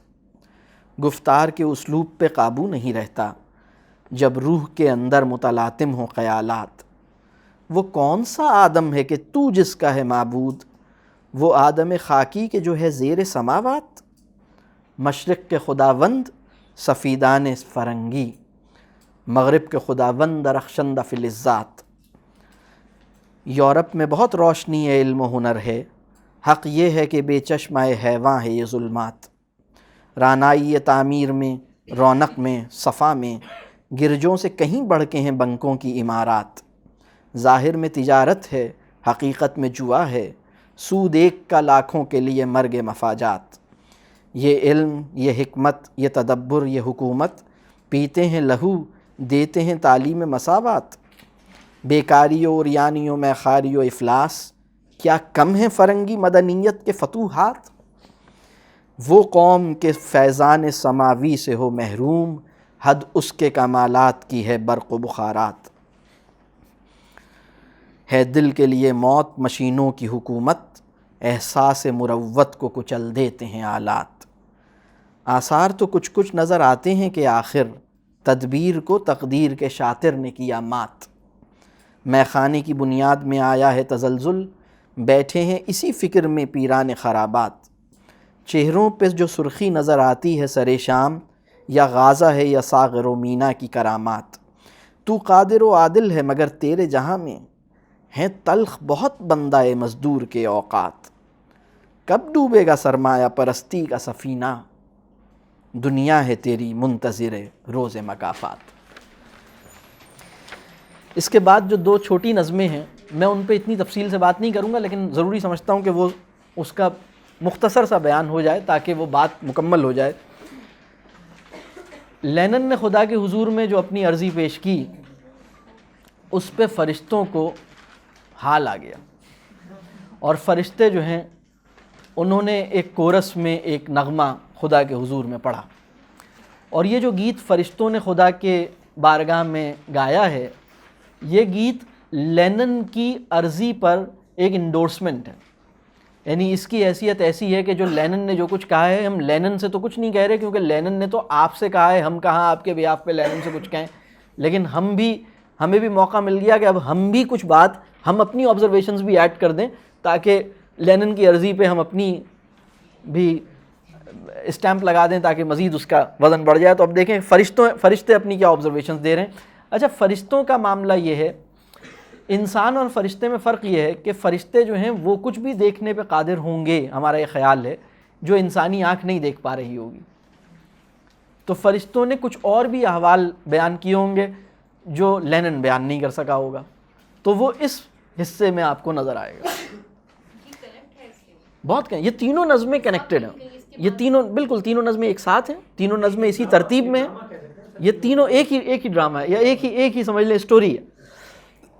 یعنی نظمیں تین ہیں لیکن یہ سیکول ہے اس کا، بلکہ اسی طرح کا ایک سیکول ضرب کلیم میں بھی ہے۔ ضرب کلیم کے اندر کارل مارکس کی آواز، اشتراکیت اور انقلاب، یہ تین چھوٹے چھوٹے ٹکڑے ہیں، بالکل تینوں اسی طرح ایک ساتھ ہیں، بالکل اسی طرح، لیکن بہت نسبتاً بہت چھوٹے ہیں یہ تو پھر بھی تھوڑے سے۔ تو فرشتوں کا گیت جو 5 اشعار پہ مشتمل ہے، ذرا دیکھتے ہیں۔ عقل ہے بے زمام ابھی، عشق ہے بے مقام ابھی، نقش گرے ازل تیرا نقش ہے ناتمام ابھی۔ یعنی عقل جو ہے وہ اپنی باؤنڈریز سے اویئر نہیں ہے، اور عشق جو ہے، عشق کو سوسائٹی میں جو مقام حاصل ہونا چاہیے وہ عشق کو وہ مقام سوسائٹی دے نہیں پائی، عشق کو اپنا مقام ملا نہیں ہے، اور عقل جو ہے وہ اپنی باؤنڈریز سے اویئر نہیں ہے۔ نقش گرے ازل تیرا نقش ہے ناتمام ابھی، یعنی رب کریم آپ نے جس مقصد کے لیے اس کائنات کو تخلیق فرمایا تھا وہ ابھی پورا نہیں ہوا ہے۔ خلق خدا کی گھات میں رند و فقی و میر و پیر، یعنی چاہے وہ بگڑے ہوئے لوگ ہوں، چاہے وہ مذہبی لوگ ہوں، سب کے سب انسانوں کو ایکسپلائٹ کرنا ہے۔ اچھا، اب یہ وہ بات ہے جو لینن اس لیے نہیں کہہ سکتا تھا کہ لینن نے، میں یہ بتا رہا ہوں کہ اب جو فرشتے کی نظر سے تو وہ فرشتہ تو دل ول کے حال بھی جان رہا ہے نا، تو وہ پھر دوسری طریقے سے بتا رہا ہے۔ یعنی رند و فقی و میر و پیر، یعنی میر کا مطلب ہے کہ رچ، پیر کا مطلب ہے کہ یعنی ایک صوفی آپ کہہ لیجئے یا جو بھی، ہاں، اور فقی یعنی جو لائر، جو لا یعنی شریعہ کو نافذ کرنے والا آپ کہہ لیجئے۔ خلق خدا کی گھات میں، گھات کا مطلب یہ ہے کہ سب ان کو یوز کر رہے ہیں، سب ان کو یعنی انٹینٹ اور سنسیئرٹی کے اوپر فرشتوں نے کہا کہ اخلاص نہیں ہے ان کے اندر، وہ اخلاص نہیں ہے ان کے اندر، وہ للہیت نہیں ہے، یہ کچھ اور ہی کام کر رہے ہیں۔ خلق خدا کی یہ اب سوچئے کہ لینن کے بعد فرشتے اس میں مزید ایڈ آن کر رہے ہیں، کچھ اور بات کر رہے ہیں۔ خلق خدا کی گھات میں رند و فقی ہو میر و پیر، تیرے جہاں میں ہے وہی گردش صبح و شام ابھی۔ بس یہ صبح شام ایسی ہو رہی ہے، لیکن زندگی کی معنویت اور زندگی کا مقصد اور آپ نے جس مقصد کے لیے کائنات کو بنایا تھا یہ ابھی اس پہ کچھ نہیں ہوا ہے۔ آپ کی نیابت کا حق ابھی ادا نہیں ہوا ہے۔ تیرے امیر مال مست، تیرے فقیر حال مست، بندہ ہے کوچہ گرد ابھی، خواجہ بلند بام ابھی۔ یعنی اس وقت مسئلہ یہ ہے کہ جو امیر ہیں وہ مال میں گم ہو گئے ہیں، اور جو غریب ہیں وہ اپنے مسئلوں میں پریشان ہو گئے ہیں۔ یعنی یہاں فقیر اور حال جو ہے یہ روایتی صوفیانہ معنی میں نہیں ہے۔ یہاں فقیر اور حال جو ہے وہ یہاں فقیر سے مراد مفلس ہے، اور حال سے مراد وہ اپنی پریشانیوں میں گم ہے۔ یعنی عموماً فقیر اور حال جو ہیں ان کے بہت بڑے مطلب ہیں، اور وہ اقبال کی شاعری میں وہ بہت بڑے مفاہیم اور بڑے معنوں میں آئے ہیں، یہاں پر وہ اس معنی میں نہیں آئے۔ تو تیرے امیر مال مست، تیرے فقیر حال مست، بندہ ہے کوچہ گرد ابھی، خواجہ بلند بام ابھی۔ یعنی لوگ بس ایسے ہی گھوم رہے ہیں، لوگ جو ہیں وہ ادھر سے ادھر جا رہے ہیں، پریشان ہیں، وانڈرنگ کر رہے ہیں، لیکن دے آر لاسٹ، اور وہ نہیں ابھی انہوں نے سراغ پایا۔ دانش و دین و علم و فن بندگی حوث تمام، عشق گرہ کشائے کا فیض نہیں ہے عام ابھی۔ یعنی اس وقت جو کچھ بھی ایجوکیشن، جو کچھ بھی نالج، جو کچھ بھی ریلیجن، جو کچھ بھی اسکلز مل رہی ہیں، وہ سب کی سب اپنی وانٹس اور اپنی گریڈ کو اور اپنی ڈیزائرز کو پورا کرنے کے لیے ہم انسان حاصل کر رہا ہے۔ ہر چیز کو اپنی ڈیزائرز کو پورا کرنے کے لیے اس نے حاصل کیا ہے۔ عشق گرہ کشائے کا فیض نہیں ہے عام ابھی، یعنی جسے سیلف لیسنس، عشق سے مراد یہاں سیلف لیسنس ہے، عشق سے مراد یہاں وہ عشق ہے جو رسول اللہ صلی اللہ علیہ وسلم اور رب کریم سے محبت کے ساتھ تکمیل پاتا ہے۔ یعنی وہ والا عشق جو ہے وہ ابھی وہ نصیب نہیں ہوا ہے انہیں۔ اور پھر آخر میں فرشتے اپنا کنکلوژن بھی بیان کر رہے ہیں، اپنی آبزرویشن، جوہر زندگی ہے عشق، جوہر عشق ہے خودی۔ اگر اس نظم کا جو سب سے اہم لائن، اگر اس پورے نظم کی سب سے اہم جو فرشتوں کے گیت میں ہے وہ یہی والی لائن ہے، جوہر زندگی ہے عشق، جوہر عشق ہے خودی۔ یعنی زندگی کا جو ایسنس ہے وہ عشق ہے، سیلف لیسنس ہے۔ سچی خوشی اور سچا سکون اور سچا اطمینان دینے سے ملتا ہے، لینے سے نہیں ملتا۔ کسی کی خاطر لٹ جانے میں، کسی کی خاطر لٹا دینے اور کسی کی خاطر کچھ دے دینے میں ملتا ہے، لینے میں نہیں ملتا۔ اور یہ کب ہوتا ہے؟ یعنی جوہر عشق ہے خودی، یہ عشق اس معنوں میں استعمال ہوتا ہے یہاں۔ جوہر عشق ہے خودی، یعنی عشق کا جو ایسنس ہے، the real essence of love is خودی۔ خودی کا مطلب یہ ہے کہ وہ انسان جو اپنے مقام کو جانتا ہے وہ اپنی قربانی کو اس جذبے سے پیش کرتا ہے۔ مطلب یہاں سیلف اویئر انسان کی قربانی مانگی جا رہی ہے، یعنی یہ ایک الگ ڈائمنشن ہے۔ آہ کہ ہے یہ تیغ تیز پردگی نیام ابھی، یعنی اس وقت جو خودی کی تیغ ہے وہ ابھی تک نیام میں پڑی ہوئی ہے، وہ ابھی باہر نکلی ہی نہیں ہے۔ پھر اب ان دونوں کی بات سننے کے بعد اب خدا اپنا آرڈر جاری کر رہے ہیں، God's command to his angels, فرمان خدا فرشتوں سے۔ اچھا، اب اس میں جو اس بات کو ذہن میں رکھنا چاہیے کہ اقبال یہ بات خدا سے فرشتوں کو کہلوا رہے ہیں۔ اچھا، یہ جو لوگ اقبال کو پڑھتے ہیں انہیں پتہ ہے کہ یہ اقبال کے اندر مکالمہ انسان و خدا بہت جگہوں پہ ہے، فرشتوں کے ساتھ، یہ وہ پورا جاوید نامہ اسی کے ساتھ ہے، اور بہت ساری اور جگہوں پر ملتا ہے۔ تو یہ پوئٹری کے اندر اور پرشین پوئٹری کے اندر یہ کوئی نئی بات نہیں ہے، اس کا ایک پورا، یعنی انسان خدا سے بات کر رہا ہے، خدا انسان سے بات کر رہا ہے، تو یہ پوئٹری کے اندر بہت زیادہ اس کا ڈسپلے موجود ہے۔ تو یہاں پر جو یہ 8 اشعار جس میں خدا نے اپنا فرمان جاری کیا ہے، اس میں ایک بات ذہن میں رکھنے کی ہے کہ یہ فرشتوں کو فرمان جاری ہوا ہے، انسان کو فرمان جاری نہیں ہوا ہے۔ ان اشعار کے ساتھ جو مس پرسیپشن وابستہ رہا ہے وہ یہ کہ جب میں یہ اشعار پڑھوں گا بہت سے لوگ یہ لگتا ہے کہ یہ شاید ہمیں حکم ملا ہے کہ ہم یہ کام کر دیں۔ اصل میں بات یہ ہے کہ فرشتوں کو یہ حکم جاری ہوا ہے، اس کا مطلب یہ ہے کہ مشیت نے ان سب چیزوں کو منظور کر لیا، مشیت کے ایجنڈا پہ یہ چیزیں یہ مشیت کے ایجنڈا میں کا پارٹ بنی ہے۔ یہ مشیت کا ایجنڈا اور انسان کے کرنے کا کام دو الگ چیزیں ہیں۔ حضرت خضر علیہ السلام جو ہے مشیت کے اذن سے چیزیں کر رہے تھے، حضرت موسیٰ علیہ السلام ان سے اپنی جو انسان کو جو شریعت کا پیرامیٹر ہے اس کے اندر سوال کر رہے تھے، آپ نے اس کو کیوں مار دیا، آپ نے یہ کیوں کر دیا، آپ نے یہ کیوں کر دیا، تو وہ مشیت انہیں پتہ تھا وہ مشیت ایزدی سے چل رہے تھے۔ تو یہ بھی مشیت ہے کہ اب وہ کیا اقبال کے خیال، اب یوں سمجھیے کہ اقبال نے ان اے وے مشیت کو کیا منظور ہے اس پورے سینیریو میں، وہ اقبال نے ایک طرح سے پیش کیا ہے، اس کو ہم ذرا دیکھتے ہیں۔ اور اقبال یعنی خدا فرشتوں کو یہ حکم دے رہا ہے، اور یہ لہجہ آپ دیکھیں، اٹھو اٹھو میری دنیا کے غریبوں کو جگا دو، کاخ امرا کے در و دیوار ہلا دو۔ کاخ امرا کا مطلب یہ ہے کہ جو پیلیسز ہیں ایلیٹ کے، رچ لوگوں کے، سپر رچ لوگوں کے جو ایوان ہیں، پیلس ہیں، انہیں ہلا دو.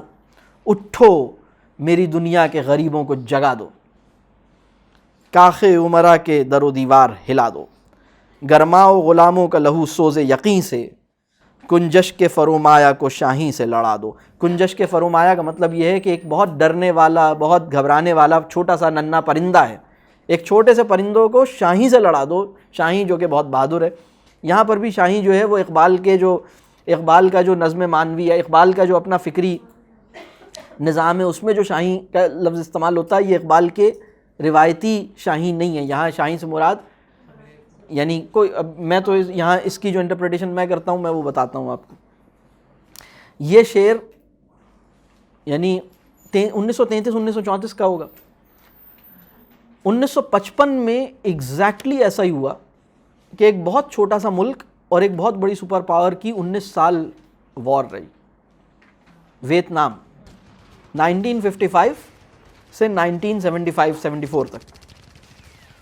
اور بلکہ امریکہ کا تو جو پرندہ ہے وہ جو مطلب اس کا ہے بھی فیلکن یا ایگل، آپ اسے وہ اس کا ترجمہ بھی بہت سے لوگ شاہین کرتے ہیں. تو واقعتاً ایک بہت چھوٹا سا کمزور سا ملک جو ہے شاہین سے لڑ گیا، ان کو اتنا یقین تھا اپنے اوپر. تو یہ مشیت ہے، یہ مشیت ہے. پھر دوسری اس کی بہت بڑی اگزامپل افغان وار، کہ رشیا جو بہت بڑا مائٹ تھا اور افغانستان جس کی کوئی حیثیت نہیں تھی تو وہ لڑ گیا. تو یہ جو پورا وہی میں کہہ رہا ہوں کہ جو شاعر کا تخیل ہوتا ہے وہ بعض اوقات بہت آگے دیکھ رہا ہوتا ہے، اس میں پتہ نہیں کیا کیا اس کو وجدان کیا کیا کس چیز کا ہو رہا ہوتا ہے وہ اسے بھی اندازہ نہیں ہوتا. اٹھو میری دنیا کے غریبوں کو جگا دو، کاخ عمرا کے در و دیوار ہلا دو، گرماؤ غلاموں کا لہو سوز یقین سے، یعنی یقین ان کے اندر پیدا کرو، بلیف، اپنے اوپر بلیف پیدا کرو، ان کے اندر اتنا یقین ہو کہ وہ یہ کام کر جائیں. کنجش کے فرومایا کو شاہین سے لڑا دو، سلطانی جمہور کا آتا ہے زمانہ، جو نقش کہن تم کو نظر آئے مٹا دو. یعنی ایک ایسا فیز آنے دو جس میں لوگوں کی، عام آدمی کی جو خواہش ہے اور عام آدمی کی جو اسٹرگل ہے اس کو آگے آنے دو، اور اس کے راستے میں جو بہت پرانے فورٹس ہیں وہ ان کو توڑ دو، ان کو گرا دو. یعنی یہ جو سلطانی جمہور کا آتا ہے زمانہ کا مطلب یہ ہے کہ ایک فیز آئے گا، انسانی تاریخ کا ایک پیریڈ آئے گا جس میں عام آدمی کا رول ہو جائے گا، یعنی اس طرح کا وہ انویژن کر رہے ہیں. جس کھیت سے دہقاں کو میسر نہیں روزی، اس کھیت کے ہر خوش آئے گندم کو جلا دو. بہت خوبصورت شعر، یہ شعر بھی بہت زیادہ، یہ بہت مشہور شعر رہا ہے. دہقاں کہتے ہیں فارمر کو، وہ کھیت جس سے فارمر ہی کو روٹی نہیں مل پا رہی اور وہ پورا سال گندم اگاتا ہے، اسی کو روٹی نہیں مل رہی، اس کھیت کے ایک خوشہ گندم کو جلا دو. اور یہ کام بھی انسانوں کو نہیں دیا جا رہا، یہ کام خدا نے انسانوں کو نہیں دیا ہے، یہ کام خدا نے فرشتوں کے ذمے کیا ہے کہ میری مشیت اس سارے سینیریو میں میری قدرت اب حرکت میں آئے گی. میں نے دیکھ لیا، میں نے ان لوگوں کو ٹائم دیا، انہوں نے اپنے معاملات کی اصلاح نہیں کی، اب میری لاٹھی جو ہے وہ حرکت میں آئے گی. میں نے فرشتوں کو یہ حکم دیا ہے، فرشتے میرے اذن سے یہ کام کریں گے، یہ خدا کی مشیت سے ہوگا. انسانوں کو یہ دعوت نہیں دی جا رہی کہ وہ یہ کام کریں. اور یہ بہت اہم بات ہے کیونکہ فرمان خدا کے ساتھ بریکٹ میں اقبال نے یہ لکھا ہے فرشتوں سے. اگر یہ فرشتوں سے کا لفظ نہ ہوتا تو اس کا مطلب یہ تھا کہ ہم سب مطلب پھر نکل جائیں باہر، مطلب جلاؤ گھیراؤ کرنے کے لیے بس نکلیں باہر، مطلب تو یہ ہمیں نہیں کہا جا رہا، لیکن یہ بتایا جا رہا ہے کہ مشیت ایسا کر سکتی ہے. جس کھیت سے دہقاں کو میسر نہیں روزی، اس کھیت کے ہر خوش آئے گندم کو جلا دو. کیوں خالق و مخلوق میں حائل رہیں پردے. میں ہر نظم کا میرے خیال میں جو کلائمیکس جس مصرے یا جس شعر میں آتا ہے میں نے اس کو پوائنٹ آؤٹ کرنے کی کوشش کی. اس والے میں پچھلی نظم میں تھا وہ جوہر زندگی ہے عشق، جوہر عشق ہے خودی، اور اس سے پچھلی میں تھا احساس مروت کو کچل دیتے ہیں حالات، ہے دل کے لیے موت مشینوں کی. اور اس والی نظم کا جو کلائمیکس ہے وہ اس مصرے کے اندر ہے. کیوں خالق و مخلوق میں حائل رہیں پردے، پیران کلیسا کو کلیسا سے اٹھا دو.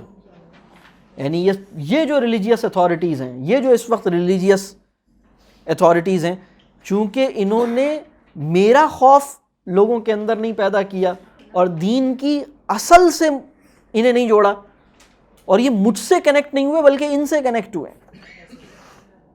تو ان کو اٹھا دو.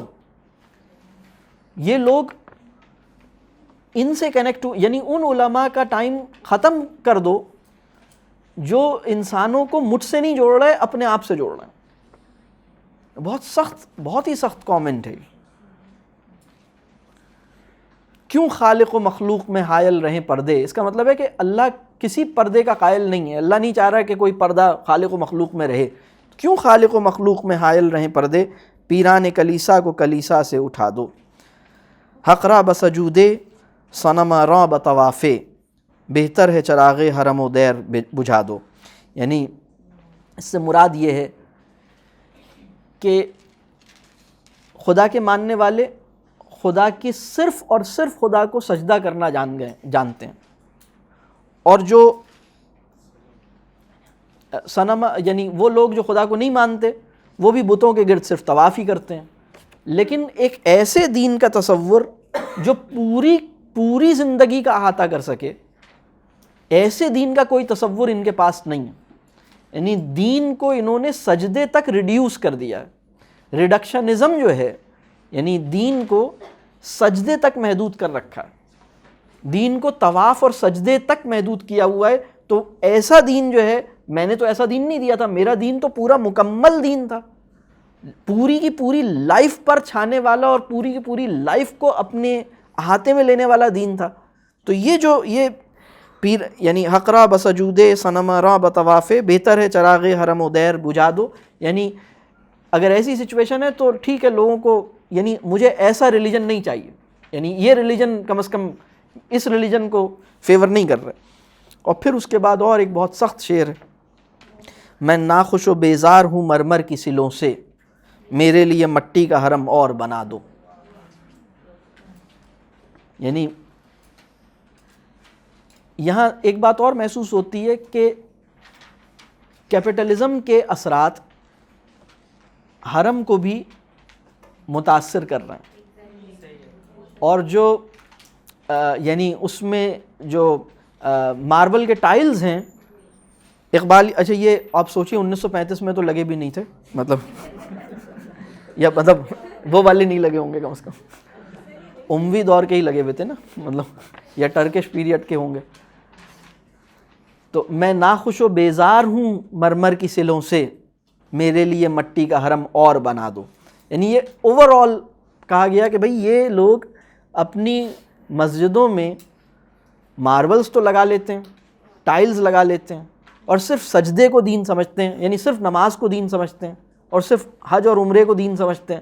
لیکن ان کا کیریکٹر، ان کی لائف، ان کی سوسائٹی، ان کی سویلائزیشن، ان کے معاملات، اس کو دیکھ کے نہیں لگتا کہ میں ان کے معاملات کی خوبصورتی کو، یعنی ان کے معاملات کی پیورٹی، ان کے معاملات کی ٹرانسپیرنسی میرے خوف کی وجہ سے ممکن ہوئی ہے. میرا خوف تو ہے ہی نہیں، لہذا معاملات تو ٹھیک ہوئے ہی نہیں ہے، کیریکٹر تو ویسا بنا ہی نہیں ہے، تو ایسا مجھے نہیں چاہیے.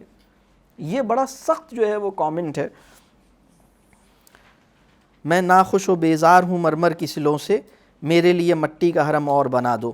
تہذیب نوی کارگاہ شیشہ گراں ہے، آداب جنوں شاعر مشرق کو سکھا دو. تہذیب نوی، نئی تہذیب، نئی تہذیب سے مراد مغربی تہذیب ہے. کارگاہ شیشہ گراں ہے، یعنی یہ شیشے کی طرح نازک سی تہذیب ہے. شیشہ بنانے والوں نے اگر کوئی چیز بنائی ہو، یعنی وہ لوگ جن کے ہاتھ سے جو چیز بنتی ہے وہ شیشے کی طرح نازک بنتی ہے، تو یہ شیشے کی طرح نازک سی تہذیب ہے. شیشے کے اندر چمک دمک ہوتی ہے، شیشے کے اندر ایک گلٹر ہوتا ہے، لیکن شیشہ جو ہے وہ بہت فریجائل ہوتا ہے. تو وہ گلٹرنگ ہے، وہ چمک دمک ہے، وہ ایک امپریسو ہے، لیکن وہ نازک سی ہے. تہذیب نوی کارگاہ تہذیب نوی کارگاہ شیشہ گراں ہے، آداب جنوں شاعر مشرق کو سکھا دو. یعنی اس تہذیب کو چکناچور کرنے کے لیے بس اتنا کافی ہے. شاعر مشرق سے وہ اپنے یعنی وہ خدا جو ہے فرشتوں کو حکم دے رہا ہے کہ جاؤ اقبال کو جو ہے وہ اس کی شاعری کے اندر ذرا ایک جوش اور جذبہ اس کو سکھاؤ، تاکہ وہ اپنے جوش سے جو ہے وہ لوگوں کو ایک اویئرنیس بھی دے، ایک اسپرٹ بھی پیدا کرے، اور وہ جو جوش جذبہ ان کے اندر پیدا ہوگا وہ خود ہی تہذیب جو ہے وہ انشاءاللہ ختم ہو جائے گی. یعنی یہ ایک تھوڑا سا اقبال بھی ایک تھوڑا سا رومانٹسزم اقبال کے اندر ہے، ذرا سا وہ بات کرتے ہیں لیکن وہ ایک امید اور ایک جذبہ دلانے کے لیے کرتے ہیں. تو بہرحال یہ تھی آج کی نشست. بتائیے اس پہ اگر کوئی سوال یا کوئی بات. یہ کہنا تھا کہ مجھے لگتا ہے کہ کمیونزم کی برتھ جو ہے اس کا ریزن یہ تھا کہ ہم اسلام کا ٹرو کانٹینٹ ڈیلیور نہیں کر سکتے. اگر ہم اسلام کو صحیح طور پہ بتا پاتے تو کمیونزم کی تھاٹ کی ضرورت ہی نہیں پڑتی. اس کو یوں کر اچھا نہیں، کمیونزم تو پھر بھی پیدا ہوتا. اصل میں بات یہ کہ کمیونزم اس وجہ سے پیدا نہیں ہوا کہ ہم اسلام کی صحیح تصور پیش نہیں کر سکے، بلکہ مسلم سوسائٹیز میں جو بھی دوسرے رجحانات تھے وہ نہ پیدا ہوتے اگر مسلم سوسائٹی کے پاس بڑی کلیئرٹی ہوتی اپنے اکنامک ماڈل کی، بہت کلیئرٹی ہوتی. یہ تو کمیونزم تو یعنی کمیونزم کے اثرات کیپٹلزم پہ بھی پڑے ہیں. اس وقت آپ نے جو سوشل یعنی آپ کو بہت سارے ممالک ہیں جہاں پر جو کیپٹلزم جہاں پر ہے، اور وہاں پر آپ کو نظر آتا ہے کہ ہیلتھ اور ایجوکیشن اسٹیٹ کی رسپانسبلٹی ہے. تو کیپٹلزم کا جو اوریجنل ماڈل تھا وہ ایسا نہیں تھا. جس کے پاس جتنا مال تھا اتنا وہ پریویلیجڈ تھا، اتنا وہ جو ہے ایکسس کر سکتا تھا فیسلٹیز کو. لیکن یہاں پر ہو سکتا ہے کہ ایک دو لوگ ہیں جنہوں نے اسٹیٹ کی اکانومی میں ایکولی کنٹریبیوٹ نہیں کیا، لیکن دونوں جو ہیں وہ ہیلتھ کی فیسلٹی کے بینیفیشری ہیں اور ایکول بینیفیشری ہیں. تو کنٹریبیوٹر ایکول لیول کے نہیں ہیں لیکن بینیفیشری ایکول لیول کے ہیں ایجوکیشن میں اور ہیلتھ کے. تو یہ ایک الگ یعنی یہ جو چیزیں پیدا ہوئی ہیں یہ سوشلزم کے اثرات ہیں کیپٹلسٹ کہہ لیجئے اسٹیٹس کے اوپر.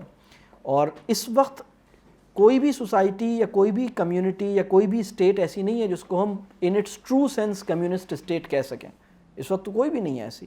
لیکن جو سوشلسٹ اسٹیٹس ہیں، سوشلسٹ اسٹیٹس بھی اس وقت سوشلسٹ اسٹیٹس کے اوپر کیپٹلزم کے اثرات ہوئے ہیں بہت زیادہ، اور کیپٹلسٹ اسٹیٹس نے سوشلزم کے کچھ اثرات قبول کیے ہیں جس کے نتیجے میں وہ ریفائن ہوا ہے اس کے اندر. اور یعنی وہ تو مسلسل ریفائنمنٹ کے پروسیس میں ہے نا. یہ تو الہامی ہدایت ہوتی ہے جو ایک پہلے دن سے بڑی کلیئرٹی کے ساتھ آپ کو ڈیلیور کر دیتی ہے ہر لیول پر پیس اور کہہ لیجئے ٹرنکویلٹی ڈیلیور کر دیتی ہے ڈے ون سے. یہ تو ایک الگ ہی ریاست ہوتی ہے. یہ والی ریاست تو مستقل ٹرائل اینڈ ایرر کے نتیجے میں ایوالو ہوتی ہیں نا یہ چیزیں. اب جو اسکینڈینیوین کنٹریز کا ماڈل ہے وہ اس کا ایک بہت زبردست امتزاج ہے. خود فن لینڈ کو آپ کو پتہ ہے، فن لینڈ جو ہے کولڈ وار کے اندر فن لینڈ دو بڑی طاقتوں یعنی ویسٹ اور یہ کیپٹلسٹ ویسٹ اور کمیونسٹ جو ہے وہ لیفٹ آپ کہہ لیں یا وہ جو ایسٹ کہہ لیں، ان کے بیچ میں بس وہ ایک چھوٹا سا ننھا سا ایک مطلب ایک پھونک ماریں تو مر جائے، مطلب وہ اتنا چھوٹا سا ملک تھا لیکن اس نے سروائیو کیا ہے. اور فن لینڈ نے جو پھر فن لینڈ کی جو اکنامک ماڈل ہے اس کے اندر دونوں کہہ لیجئے جو کمیونزم کی اشتراکی علمیت ہے اس کے اثرات وہاں پر ہیں. اور سویڈن میں بھی اشتراکی علمیت کے اثرات ہیں. یہ تو بہت سارے ممالک ہیں جن پر اس کے اثرات ہیں. اور دوسری بات یہ کہ جو اس وقت دنیا میں جن کو ہم کمیونسٹ کنٹریز کہتے ہیں یعنی جیسے ہم چائنا یا کیوبا یا نارتھ کوریا، تو وہ کوئی ایک ماڈل نہیں ہے، وہ سب بہت مختلف اس کے ویریشنز ہیں. انہوں نے اپنے اپنے حالات کے مطابق اس کو اڈاپٹ کیا.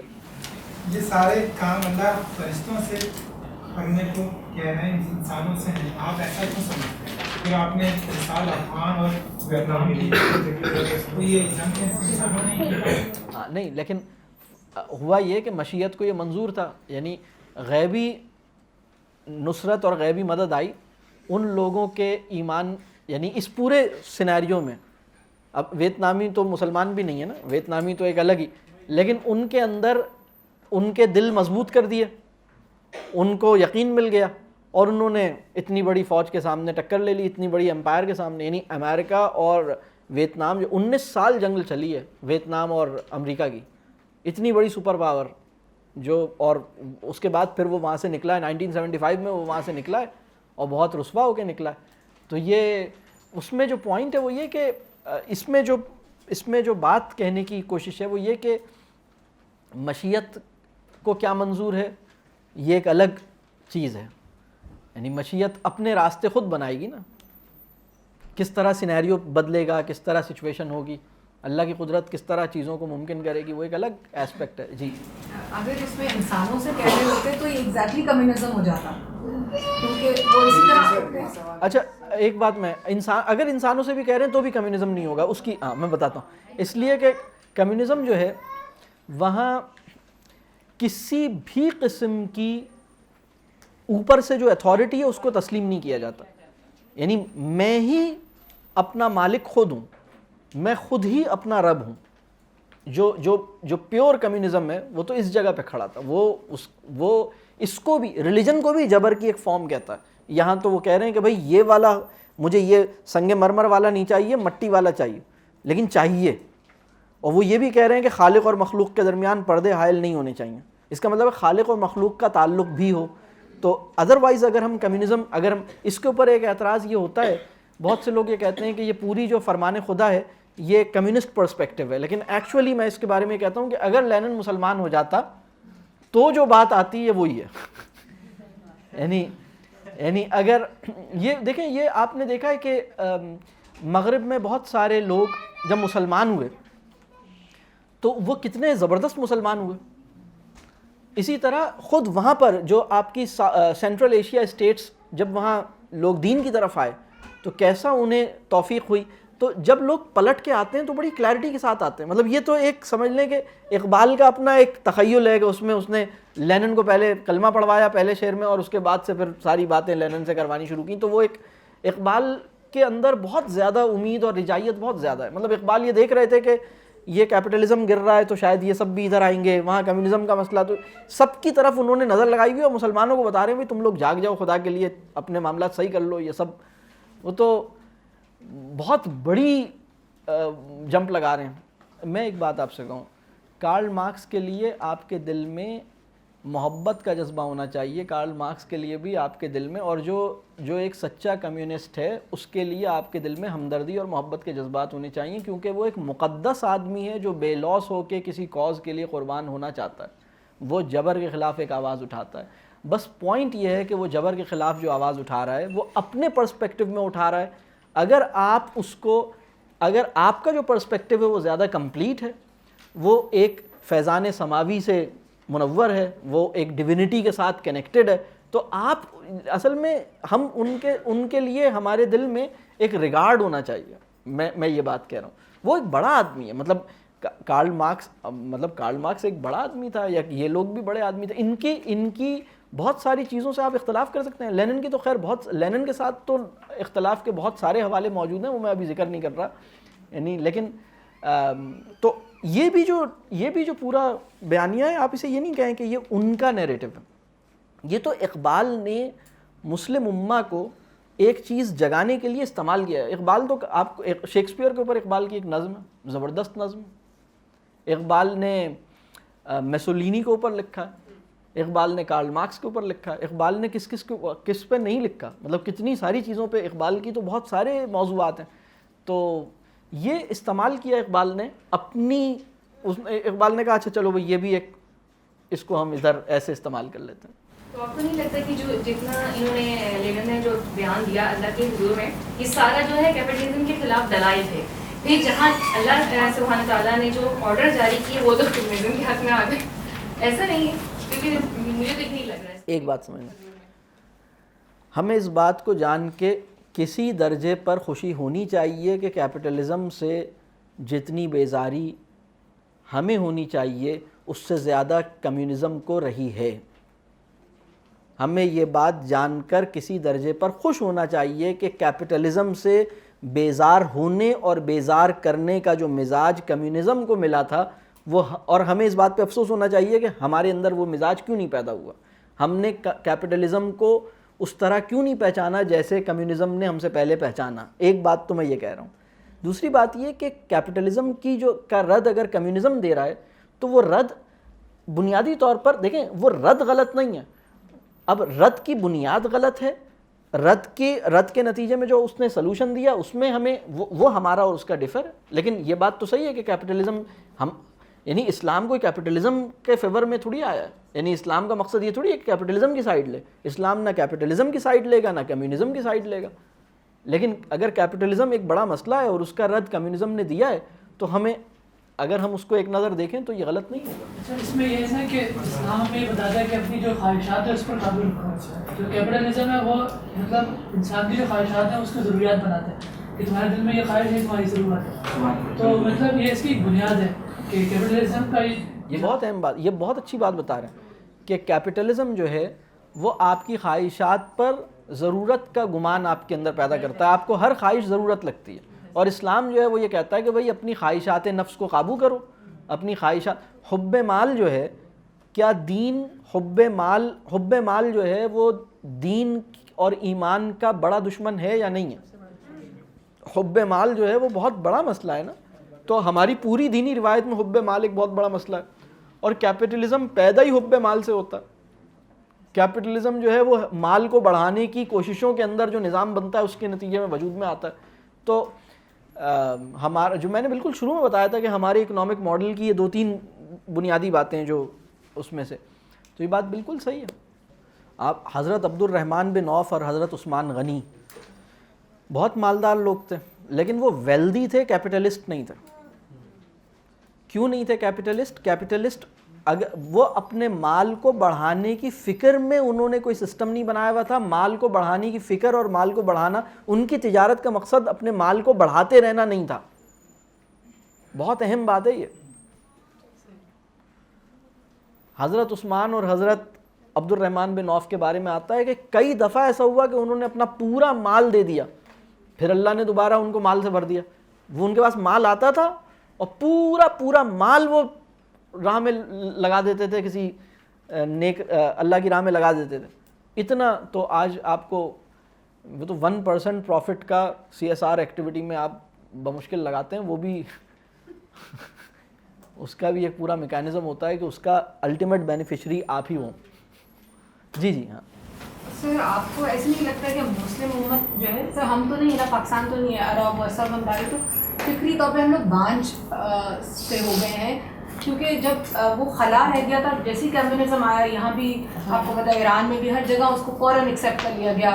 لیکن کوئی تحریک کے طور پہ اپنے طور پہ آپ بھی لگے ہوئے ہیں, بہت ایک بات سے محبت کرنے والے بھی ہیں, لیکن کوئی ہمیں ایسی تحریک نہ نظر آ رہی ہے اور نہ لگ رہا ہے کہ کوئی ڈیولپ ہو رہی ہے جس میں ہمارے بھی کوئی سسٹم کو لے کے چلے یا ہماری سوچ کو بھی لے کے. اصل میں 2-3 کام ہمیں کرنے ہوں گے. اگر ہم یہ کام نہیں کریں گے تو یہ علمی جو بانجھ پن ہے وہ ہمارا دور نہیں ہوگا. اس میں سب سے پہلا کام ہے کہ ہم مروبیت سے باہر آئیں. اگر ہم نے مروبیت سے باہر نہیں نکلے تو ہمارا کوئی علاج ممکن نہیں ہے. ہم اس وقت بہت ٹھیک ٹھاک مروب ہیں, ہم انگریزی زبان سے مروب ہیں, ہم امریکہ سے ویسے ہی مروب ہیں, ہم سب سے مروب ہیں. اور ہم جو ہیں وہ ہمیں اپنے آپ پر وہ اطمینان نہیں ہے, اپنے اوپر یقین نہیں ہے. جو مروبیت کا مسئلہ ہے نا, ایک تو مروبیت کا مسئلہ ہے. دوسرا مسئلہ یہ کہ ہم تدبر نہیں کرتے, ہم غور و فکر نہیں کرتے. تدبر نہیں کرتے. تدبر کیوں نہیں کرتے؟ اس میں ہماری زبان کے مسائل ہیں. ہماری جو تدبر ہوتا ہے, اپنی زبان پر مضبوط ٹانگوں سے کھڑے رہنے والا آدمی تدبر کرتا ہے. دوسرے کی زبان کی بیساکھی لگا کر کوئی تدبر نہیں ہو سکتا. یعنی اگر میری جو اپنی زبان ہے, اگر میری زبان خستہ ہے اور میں دوسری زبان کی بیساکھیاں لے کے تدبر کی کوشش کروں, تدبر نہیں ہو سکتا. تدبر اپنی زبان میں بہت قوی ٹانگیں چاہیے, اپنی زبان میں روٹس چاہیے, تو یہ تدبر. پھر تیسری چیز ہے کہ ہم اپنے ایمانی تناظر میں تحقیق نہیں کرتے. اپنے ایمانی تناظر میں ہم یعنی اس میں ہم اسلاف کے خزانے بھی دیکھیں اور ہم آج کے عہد کا تجزیہ ہم اپنے ایمانی تناظر میں کریں, یہ بھی ہم نہیں کر پائے. مطلب اور بنیادی وجہ مروب ہے, یہ وجہ. لیکن ایسا نہیں ہے کہ بالکل بھی ایسا مطلب کوئی بھی نہیں ہے, یہاں لوگ ہیں الحمدللہ مسلم, لیکن کم از کم وہ تھاٹ ایگزسٹ کرتی ہے.